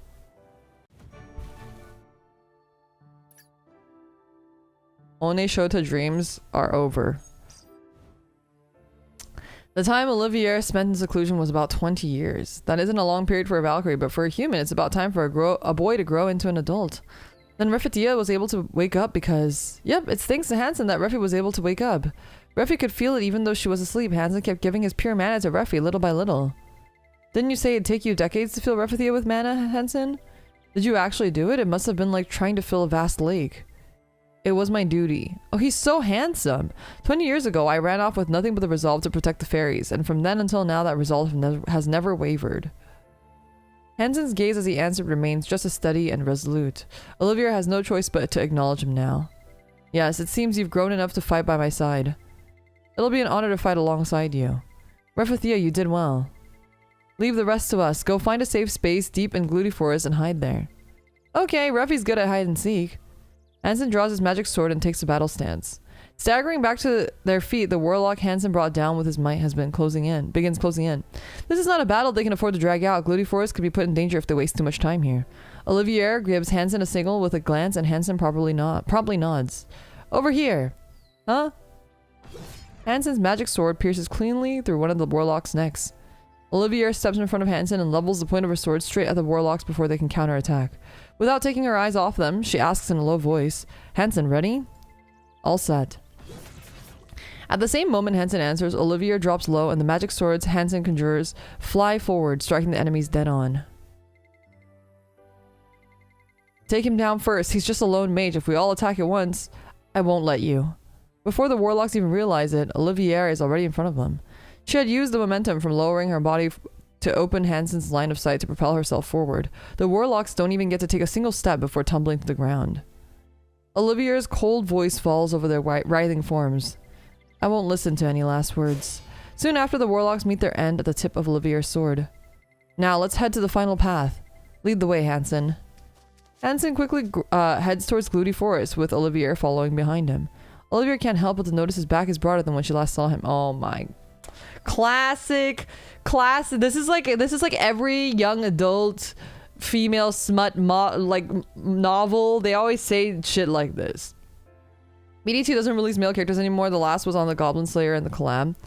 Yeah, I think they don't do male characters anymore, but I feel like Hansen's really cool looking. He's handsome. I feel like he would do well, no? I guess they just can't afford it. Ugh, I didn't expect them to break through so quickly. I need to buy a little more time for them. Grenadier! Olivier, Hansen. They arrived just as their final line of defense is about to be breached. I think they have like the same blonde hair though. So they kind of look related.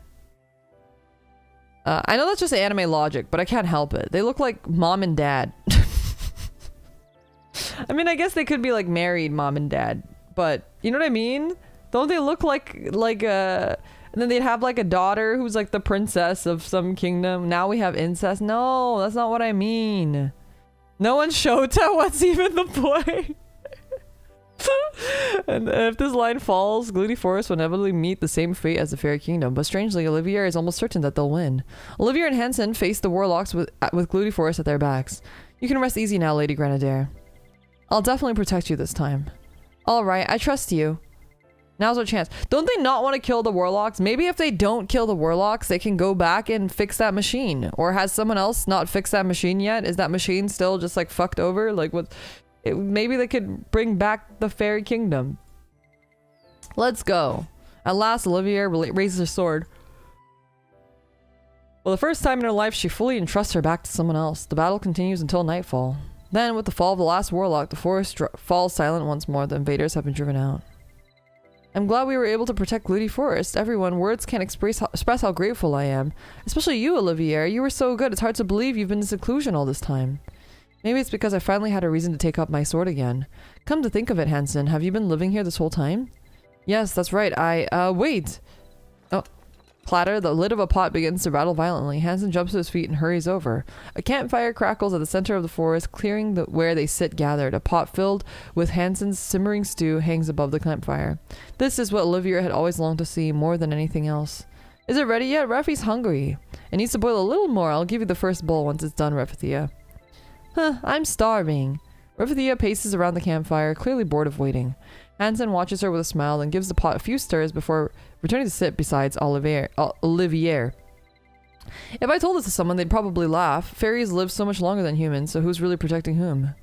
You're right, human lives are far shorter. That's why I've heard time is more precious to humans than anything else, isn't that right? Yes, for many people, that's true. You were just a young boy back when we met in the Fairy Kingdom. And now, after dedicating even more years than you've lived so far, you've finally fulfilled your duty. Oh no, it's not that impressive. Anyone could have done it. No, this isn't something anyone could have done. Saying that would only diminish a great feat. You carry a heart more steadfast than any Valkyrie, more steadfast than even mine. Hansen, your devotion is something truly extraordinary. You've completely changed the way I see humans. Lady Olivier. Olivier quietly gazes at Hansen, who still gets flustered like a child even as an adult. By human standards, he's at the age where most people would have settled down with a job and a family. Uh-oh. Uh-oh. Are we hint hint wink winking at something? But despite his size, he still holds on to a certain innocence, and as she looks at him, something stirs within Olivier! A feeling she can't... That's called being horny. Lady Olivier, Hansen, is it ready? Oh, not the cock block. Not the cock block. The savory scent of soup drifts through the air as if it were following after Reffithia's voice. No, it's just a normal one. It's an one dojin now. Imagine if they did a CG. Man, okay, I really like just seeing couples in games in general. But I feel like they probably won't do it because they feel like, you know, if she has canonically like a love interest that people won't pull for her or something. Looks like the food's ready. Just a moment. Hansen rises to his feet again. Olivier's eyes remain fixed on his back as he walks away. Something that brings warmth, wasn't it? Olivier, what are you thinking about so deeply? Oh, Grenadier. I was just thinking about what I'm going to do now. As I thought, are you going to take Refethia back to Lady Frelia? In that moment, Olivier comes to a realization. She could return to Lady Frelia if she has Refethia. Having rescued the Prince of the Fairy Kingdom, it might even be possible, if push comes to shove, to restore the kingdom itself. Of course, it wouldn't be enough to save Olivier from the corruption of Terra, but at the very least, it would wash away the shame of failing her mission. And yet, if I really wanted to, I suppose I could. Olivier gazes quietly up at the sky. It almost feels as if she can see Frelia's cold face staring back at her through the drifting night clouds. Lady Frelia is hostile towards humans. No, it's better to say that she despises them. And Hansen, he's a human who knows far too much about the last fairy. You don't mean? Yes, if it's her, she might kill him. No, she definitely will. Olivier and Grenadier silently look at the campfire. On the other side, Refethia and Hansen are smiling brightly as they prepare dinner together. Olivier watches the flickering scene quietly, her gaze lingering for a long time. Olivier? Grenadier, I've made up my mind. I won't let Hansen die. I won't be returning to Lady Frelia. She could wait till he dies, because, you know, he's like, she's gonna live forever, and he's not gonna live. He'll probably die in the next, you know, 40 years or 50 years. So after that, she can take Refethia back, right, to Valhalla, surely. If they made Hansen a character, that would make me want to pull more so I can get both of them and put them on a team together. Me too! They're OTP. But also, I feel like Hansen will probably still die because she hasn't gone evil yet. Remember? She still has to go evil, chat. This is not a good ending. There's no good ending. I don't know what's gonna happen now, though. I'm assuming he's gonna die somehow and then she's gonna go evil and then go a little crazy. This is the path Olivier has chosen. Now that Refethia, her original mission, has awakened, she could return to Frelia. But Olivier chooses of her own will to remain on the surface. Then, can I ask you one favor, Olivier? Of course, what is it? I want you to protect Refethia in my place. You want me to protect Refethia? Olivier's eyes widen at the unexpected request. Grenadier has been Refethia's guardian for countless years. The thought of Grenadier entrusting her to someone else is almost unthinkable. Sooner or later, Glooty Forest will be in danger again. Now that Refethia has awakened, there's no way to guarantee her safety anymore. Glooty Forest is where Refethia regained her consciousness and therefore where the surge of mana began. I got rid of all the warlocks who followed the wave. Not a single one made it out alive, but I'm sure that won't be the last of them. Just like how more showed up today even after we thought we wiped them out back in the Fairy Kingdom, others could still come and attack this place again. If that happens, not just Refethia, but the Glooties will be in danger too. It is an undeniable truth. Grenadier is strong, but not as strong as Olivier or Valkyrie. Moreover, as the queen of the Glooties, she's already spread thin, protecting her forest and the Glooties. Very well, I understand. I'll protect Refethia with Hansen. That should be safer for her. I haven't mentioned Hansen yet, though. What? Seeing your reaction, I assume he's been on your mind? Grenadier looks up at Olivier with a mischievous gaze. Olivier is flustered for a moment as she struggles to come up with something to say. I'm not sure yet. Not wanting to tarnish the name of fidelity with lies any longer, Olivier answers honestly. I see. Thank you, Olivier, for accepting my request. Just then, Hansen and Refethia call out to them from the other side of the fire. Lady Olivier, Grenadier, come quickly before the food gets cold.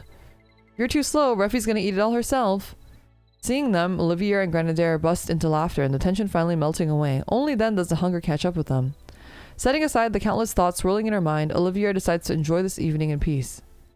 So passes the day of their warm reunion. And then a few days go by.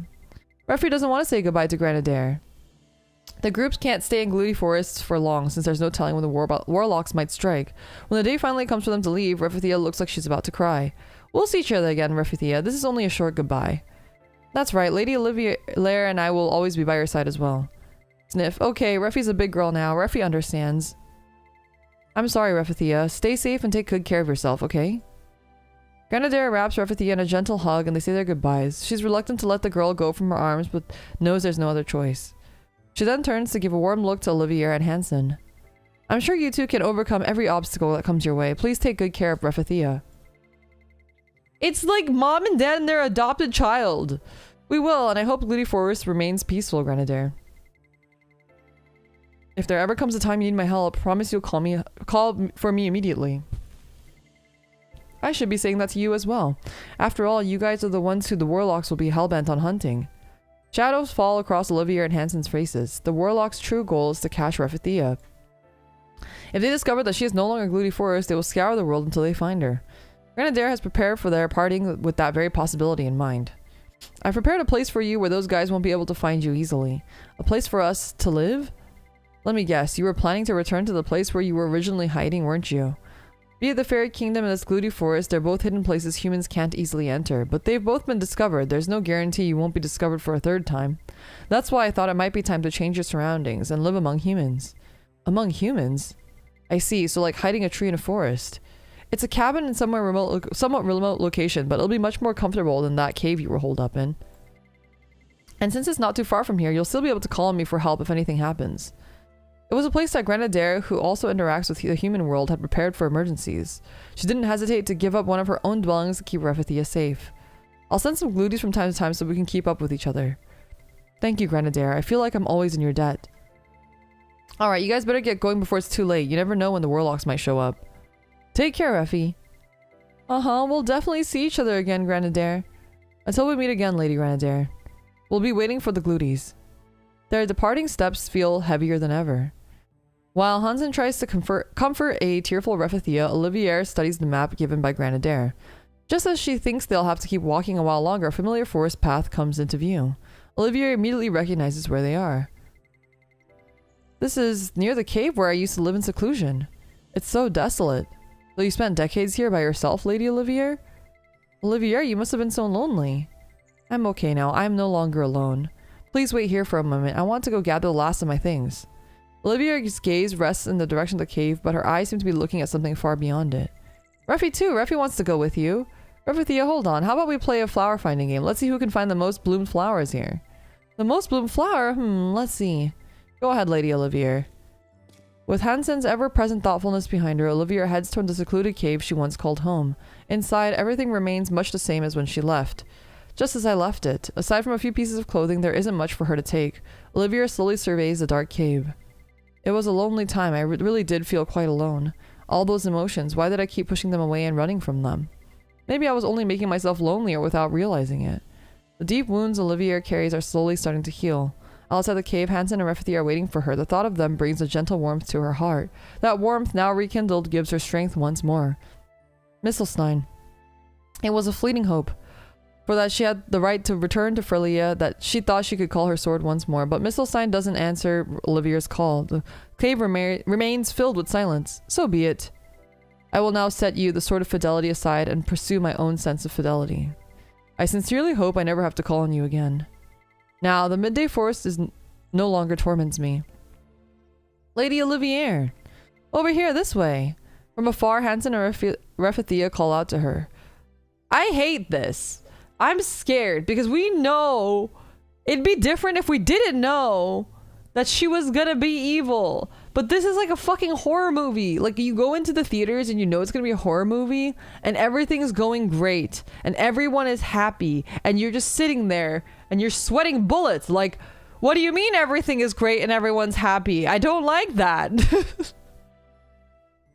What's gonna happen?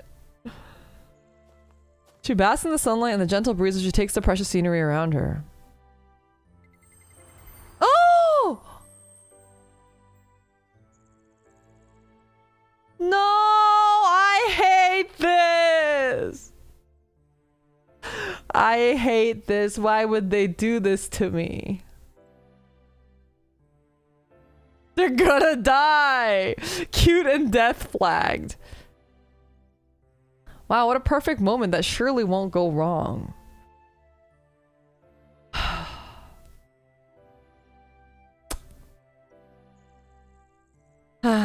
This piece won't last forever. This art's so cute. This art's so good, you guys. I really like this art. It's very Korean, like the style, but it's so good. The future holds eternity and nothing in this world is unchanging. But as long as fate allows it, I will protect them. Look, Refi found a pretty flower. The warlocks could strike again at any time. Is this all your things? I'll carry them for you. Even Hansen, being human, will one day reach the end of his life. Nevertheless, I'll march on. To our home. A quiet certainty settles in her heart. She's returning to the place that's truly hers. In 4 days?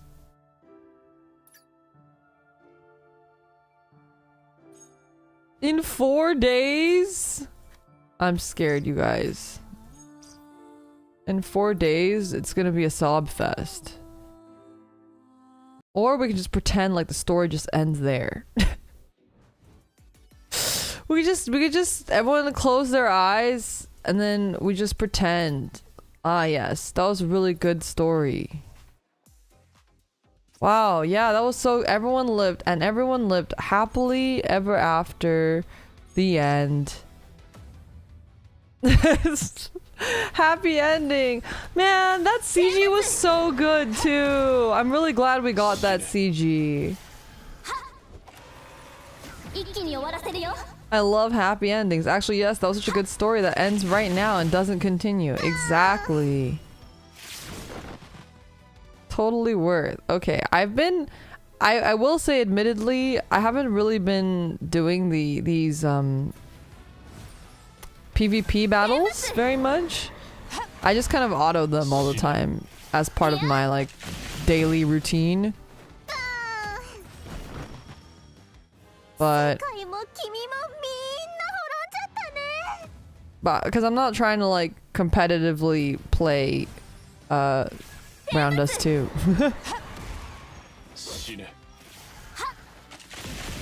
Well, it's auto? Well, you don't have to do it auto. You can actually manually play it, but I'm just not really interested in manually doing PvP. Part 2 of the event might have some spoilers on like chapter 9 or 10, and it mentions chapter 17 as well. Yeah, I mean, there's not much we can do about that. I mean, ideally, I just actually catch up on the main story, but until that happens, it's just, it is what it is. Oh, PvP is entirely auto?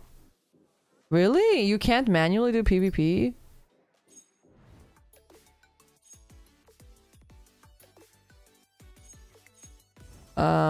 Let's go on. Let's go see what our, let's see what is in our tavern, shall we? We have Elise and Celia. Any of those worth picking up, chat? We have Elise and Celia.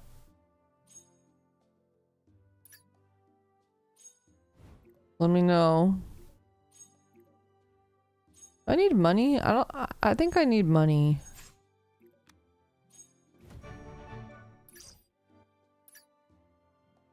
Celia's good if you have her limited costume. I don't think I do. Celia. Celia. No, I don't have Celia.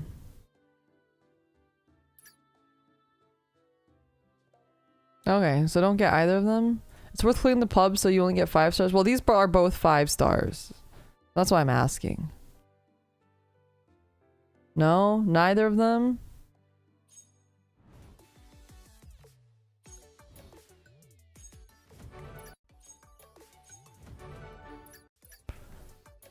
I think I've mostly cleared out the pub. I think sometimes I still get some 4 stars, but typically it's mostly 5 stars now. Save for later? Okay, okay. I shall do that. We can auto out the event here too. We have all the battles. I've been using my mage deck mostly recently. Because I think my mage deck is slightly better, but I really need to progress the main story because I think I'm really behind on mats in terms of like, what do you call it? To make better equipment. I think my equipment's pretty low level. I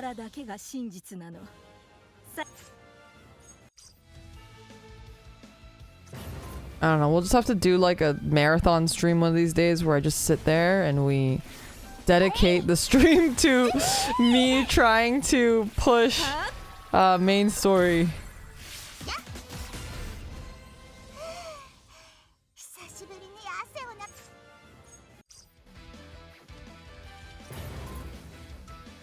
Oh, you can open all the chests you have in your bag. They'll most likely give you a lot of mats that you're missing. I also need to raise like the crafting level or whatever. Who's the best crafter? I've just been using the default guy. The like guy who's in the first story. Your friend. I forget his name already. Either works. The guy is bad. Okay, waifu buff real. Because there's like another girl that also does crafting, right?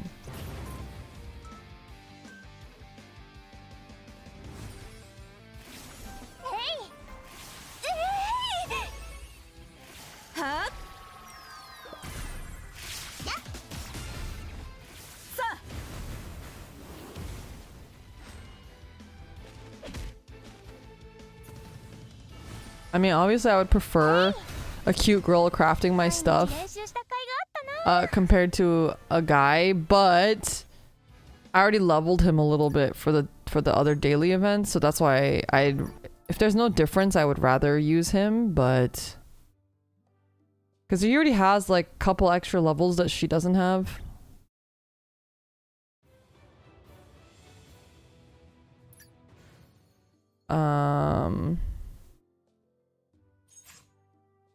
Where's the crafting button again? Oh no, it's down here. Nope, not that one. Here it is. I should probably pin him. Where is he? Yeah, because I have him to advanced. And the other girl is just at beginner. So I'd have to like level her up all the way again, which I don't really want to do. Okay, if they're the same. I have to level him up though. How do I level him up? Oh, oops, wrong button.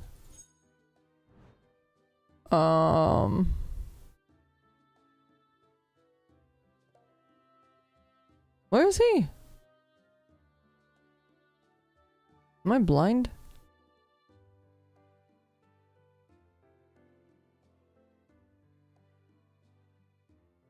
Wait, why do they have what?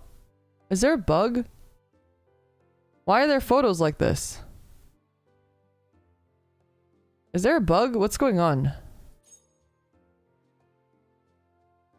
Oh yeah, it's fixed if I switch. That was really weird. Okay. Here we go.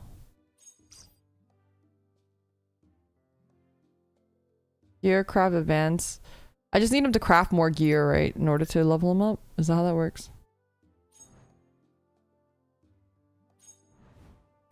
Okay. Favorite character in game is Sylvia. Does it tell me how many I hold? 10 in bag. Have I crafted everything? Okay, I'm gonna do 10.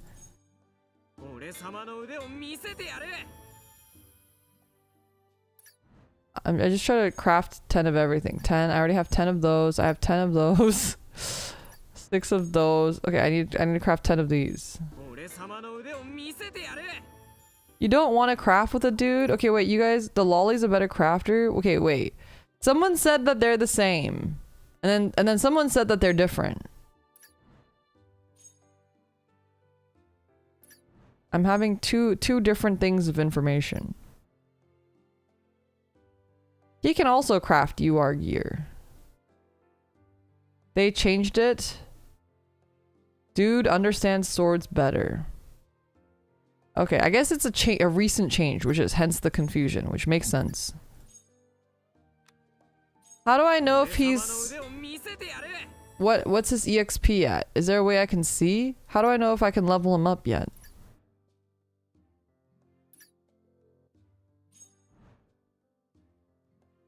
It's maxed? Okay, great. Yeah, I'd level up the girl because I'd much rather it be a cute girl, but I've leveled him up already so many times for like the beginner quests, so I don't really want to have to do that all over again. Okay, I don't have this thing. How do I get this thing? That crazy looking book.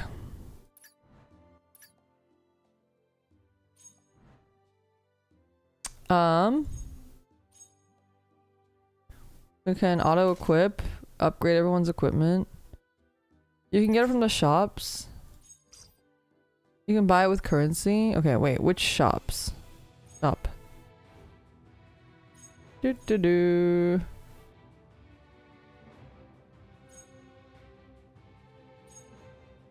Oh, evil castle shop? Should I use my evil castle points?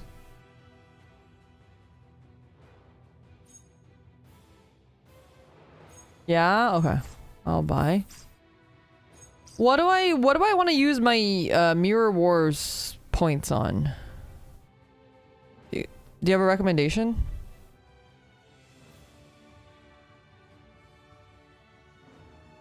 Buy characters? Oh wait, I gotta save up, I guess. I don't have her. I've never seen her. She's so cute.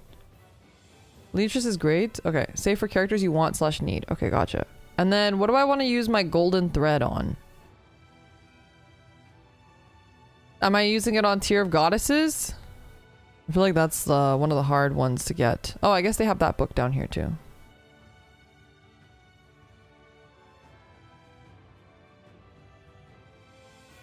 This one? Second anniversary selective tiers or the +1 costume selector? Okay. Who do I enhance?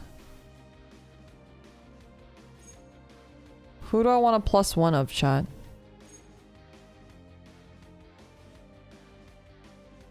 Levia? Buy monthly first.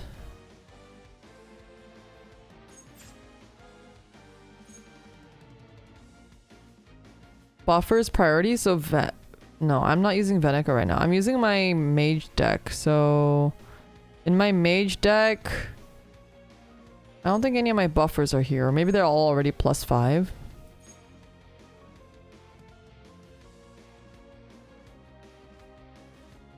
I am using Levy in my mage deck though.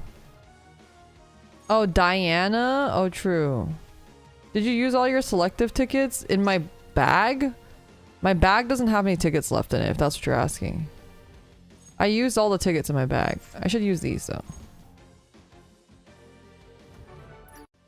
Yeah, I already used all the tickets in my bag.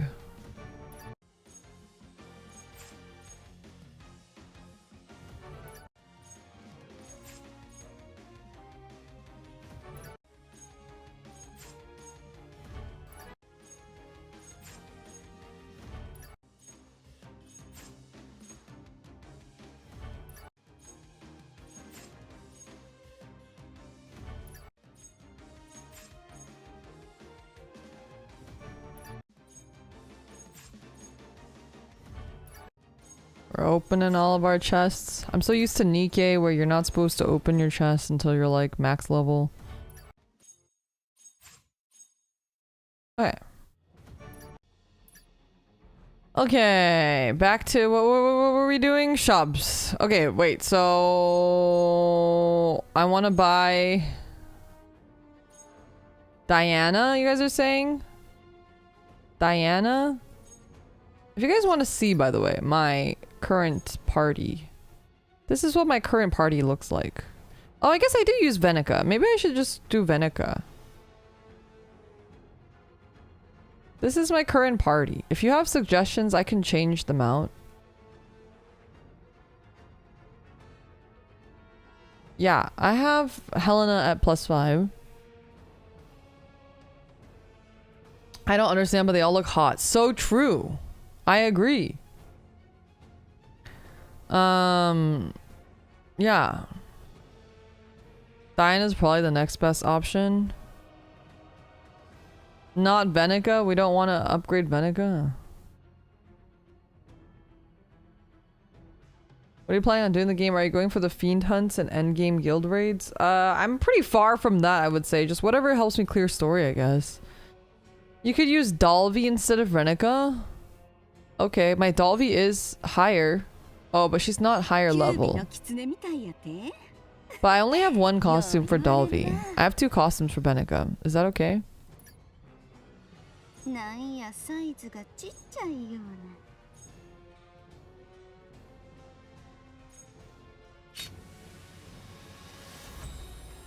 Oh,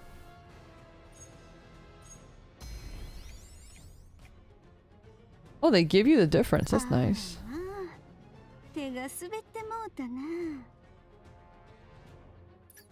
Our range is good for clearing story. Okay, so remove Venica and add Dalvi. Can I switch them? There we go. Okay. I feel like, do I have a better DPS than Levia? Do you have Levia's other costumes? I don't think so. Oh, I have one. Oh, I have this one. I think we didn't upgrade this one. I remember you guys said that I need this one. The tracker is insane. Yeah, I have that one.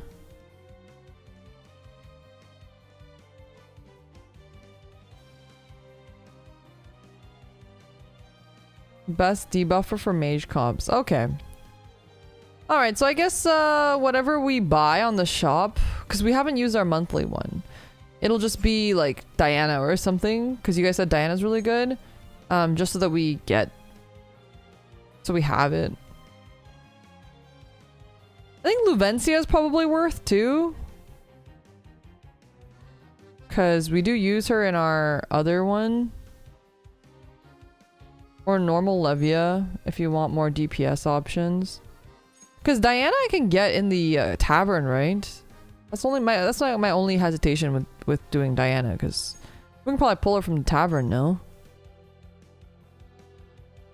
Luvencia's physical. You can get a +1 Diana. This helps give it a, okay, sure. You can only buy one Diana from pubs. Oh, I see. Okay, wait, how do I... Okay, yay. Cool. Alright, we did our monthly one. And... is it worth it to do the draw tickets?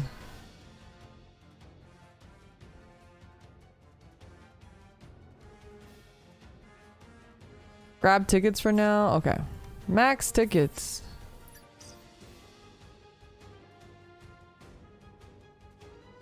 Someone said yes, someone said no. I already did it, so...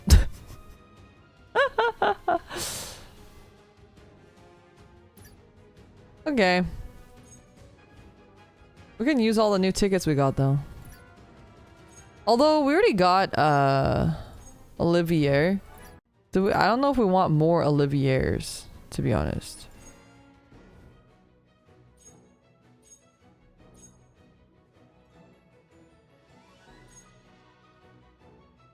I could try going for Eustia. Olivier is situational, yeah. Eustia is cute. Might want to save up for her other costumes.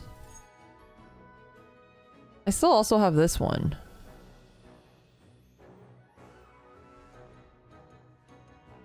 Sacred Eustia is really good.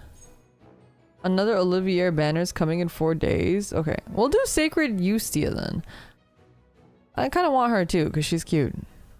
She's Eustia's wife.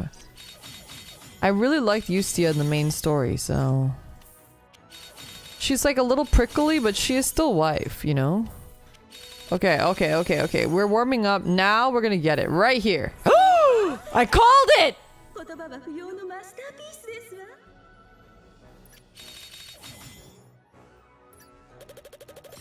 Okay, where is it though?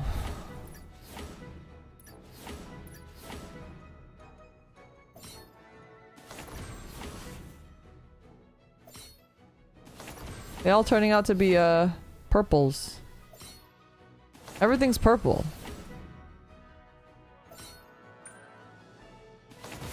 Yay! Sacred Eustia! Easy!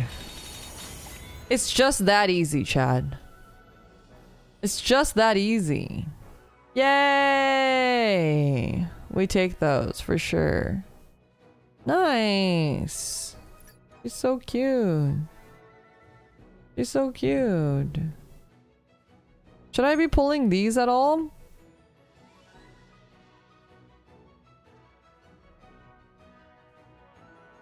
Oh, she's good at +4? Okay. Only with purple ticket? Okay, gotcha. Okay, we'll try to get another copy of her. I think we've been getting too lucky though. I don't think we're gonna get it, but you know. You never know. You never know. Could be lucky. Could be lucky. Okay, not so lucky, but that's okay. You can get 3 copies from the shop? Okay, yes. Gotta trust the gacha gut? Yeah. Always.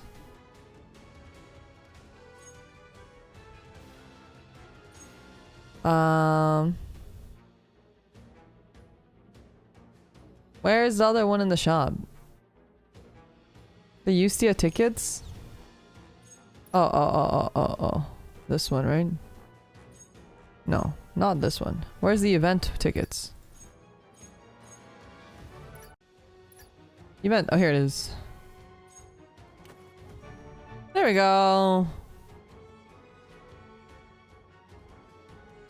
Does the fact of how everyone is fucking hot come into the plot? Yeah, actually. I mean, well, the Valkyrie ones, yes. Where are the Ustia tickets, chat? Where are the Ustia tickets of which you speak?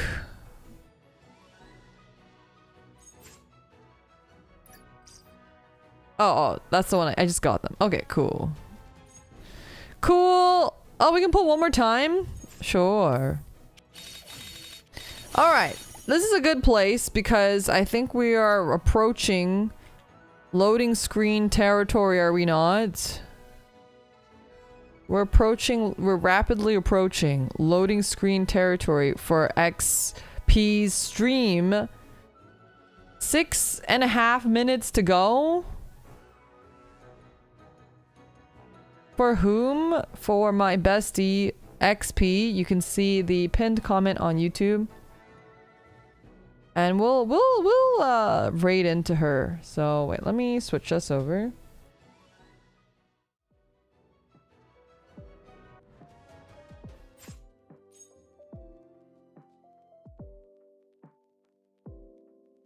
No pinned comment. Yeah, because on Twitch I've been using the I wish I could pin this out. Pin this.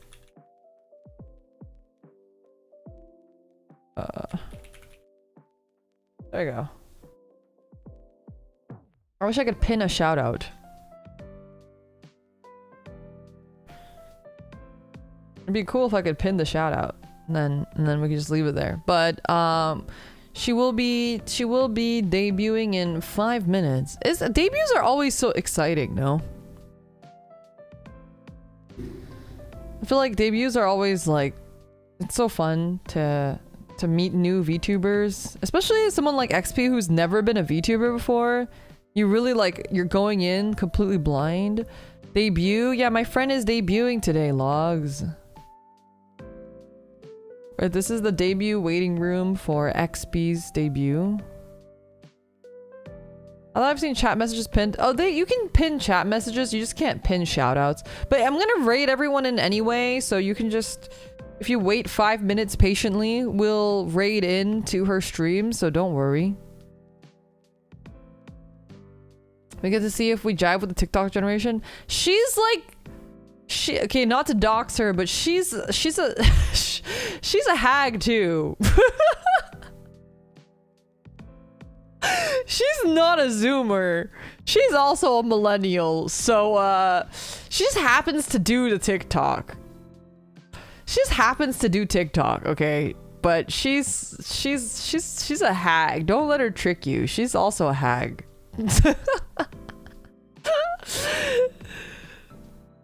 Say no more. When's her membership? Can we tell her you called her that? No, don't tell her I called her that. Not at her debut. You can tell her that later. We will pass the hag info. I'm assuming she's gonna talk about her interests, and she will talk about the things that will make it very obvious that she's a hag. I'm pretty sure she's gonna talk about things and it'll be painfully obvious. I love playing hag or pass. Okay, if she says something that's immediately boomer defining, not defying. If she says anything that's boomer defining in her debut, I give you free reign to call her hag. But if she doesn't say anything in her if she's trying to hide her hagdom, then you have to let her at least hide her hagdom in her debut stream, okay? If she wants to hide that for a little bit, it'll come out. It always does. But I'm pretty sure her debut will include things that reference, you know, old things, because she also likes old things like me. Gotta let her be 21 for— yeah, exactly. Let her live her 21 dreams, okay? When in my every iteration that came before this one for me, I've really done so much to try to pretend like I was young. You know, in my any game that I played, you know, when they ask you for age verification, I would put in my sister's age instead of my age, just in case it ever got doxed, so that everyone would think that I was at least a couple younger than I was. And then this time around, I was like, fuck it. I think everyone has figured it out. I think everyone has pieced together the timeline of my fucking life. There's no point of me hiding how old I am anymore. Yeah. My sister is not 30 yet. Right? Yeah, she's gonna be turning 30 soon, though. Actually, she still has a little bit. She still has a little bit. She has like over a year left, I think. Or so. She's not 30 yet. She doesn't know. She doesn't know.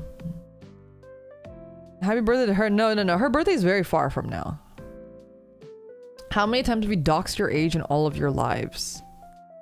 I think it's happened 3 times, or maybe twice. Will she also debut? And shut up, chat.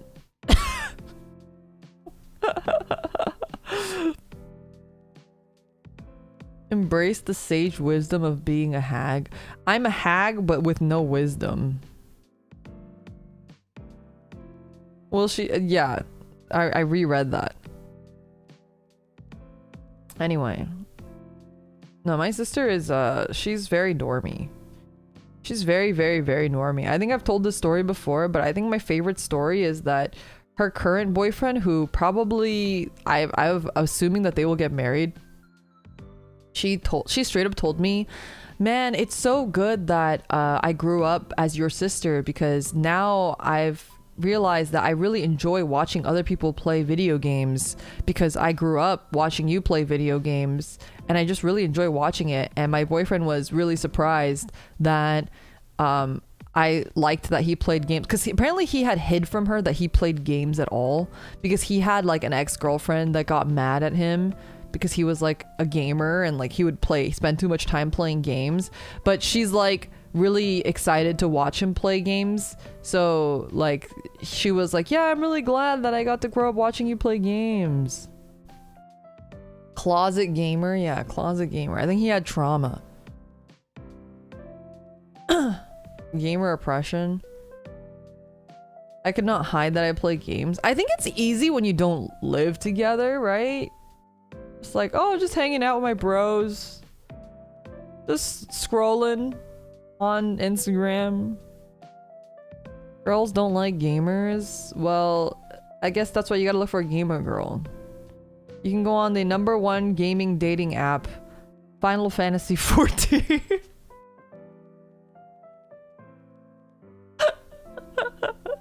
The number one gamer dating app, Final Fantasy 14. And then if Final Fantasy 14 is like the OkCupid of gaming dating apps, Valorant is like the Tinder of gaming dating apps. But then you'd have to play Final Fantasy 14. Yeah, well, if you're not willing to play Final Fantasy 14 for your significant other, what more are you not willing to do for them? You laugh, but then my friend got married to someone they met in their raid group. Yeah, she's live. Yeah, I just saw. I gotta start playing Valorant and Final Fantasy 14. Exactly. Exactly. Okay. XP is starting her debut. The debut waiting room is live right now. I really, really hope you guys will give her your sub and hang out with her and give her lots of encouragement and say nice things and give her all of your love, because it is always really nerve-wracking to debut, especially if you don't have any sort of audience from before. So I would really, really appreciate if you guys could be very, very kind to her and yeah, give her all of your love.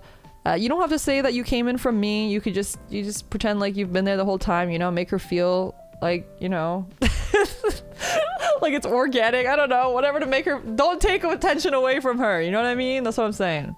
All right, Otsumina, I'll see you guys tomorrow and bye-bye.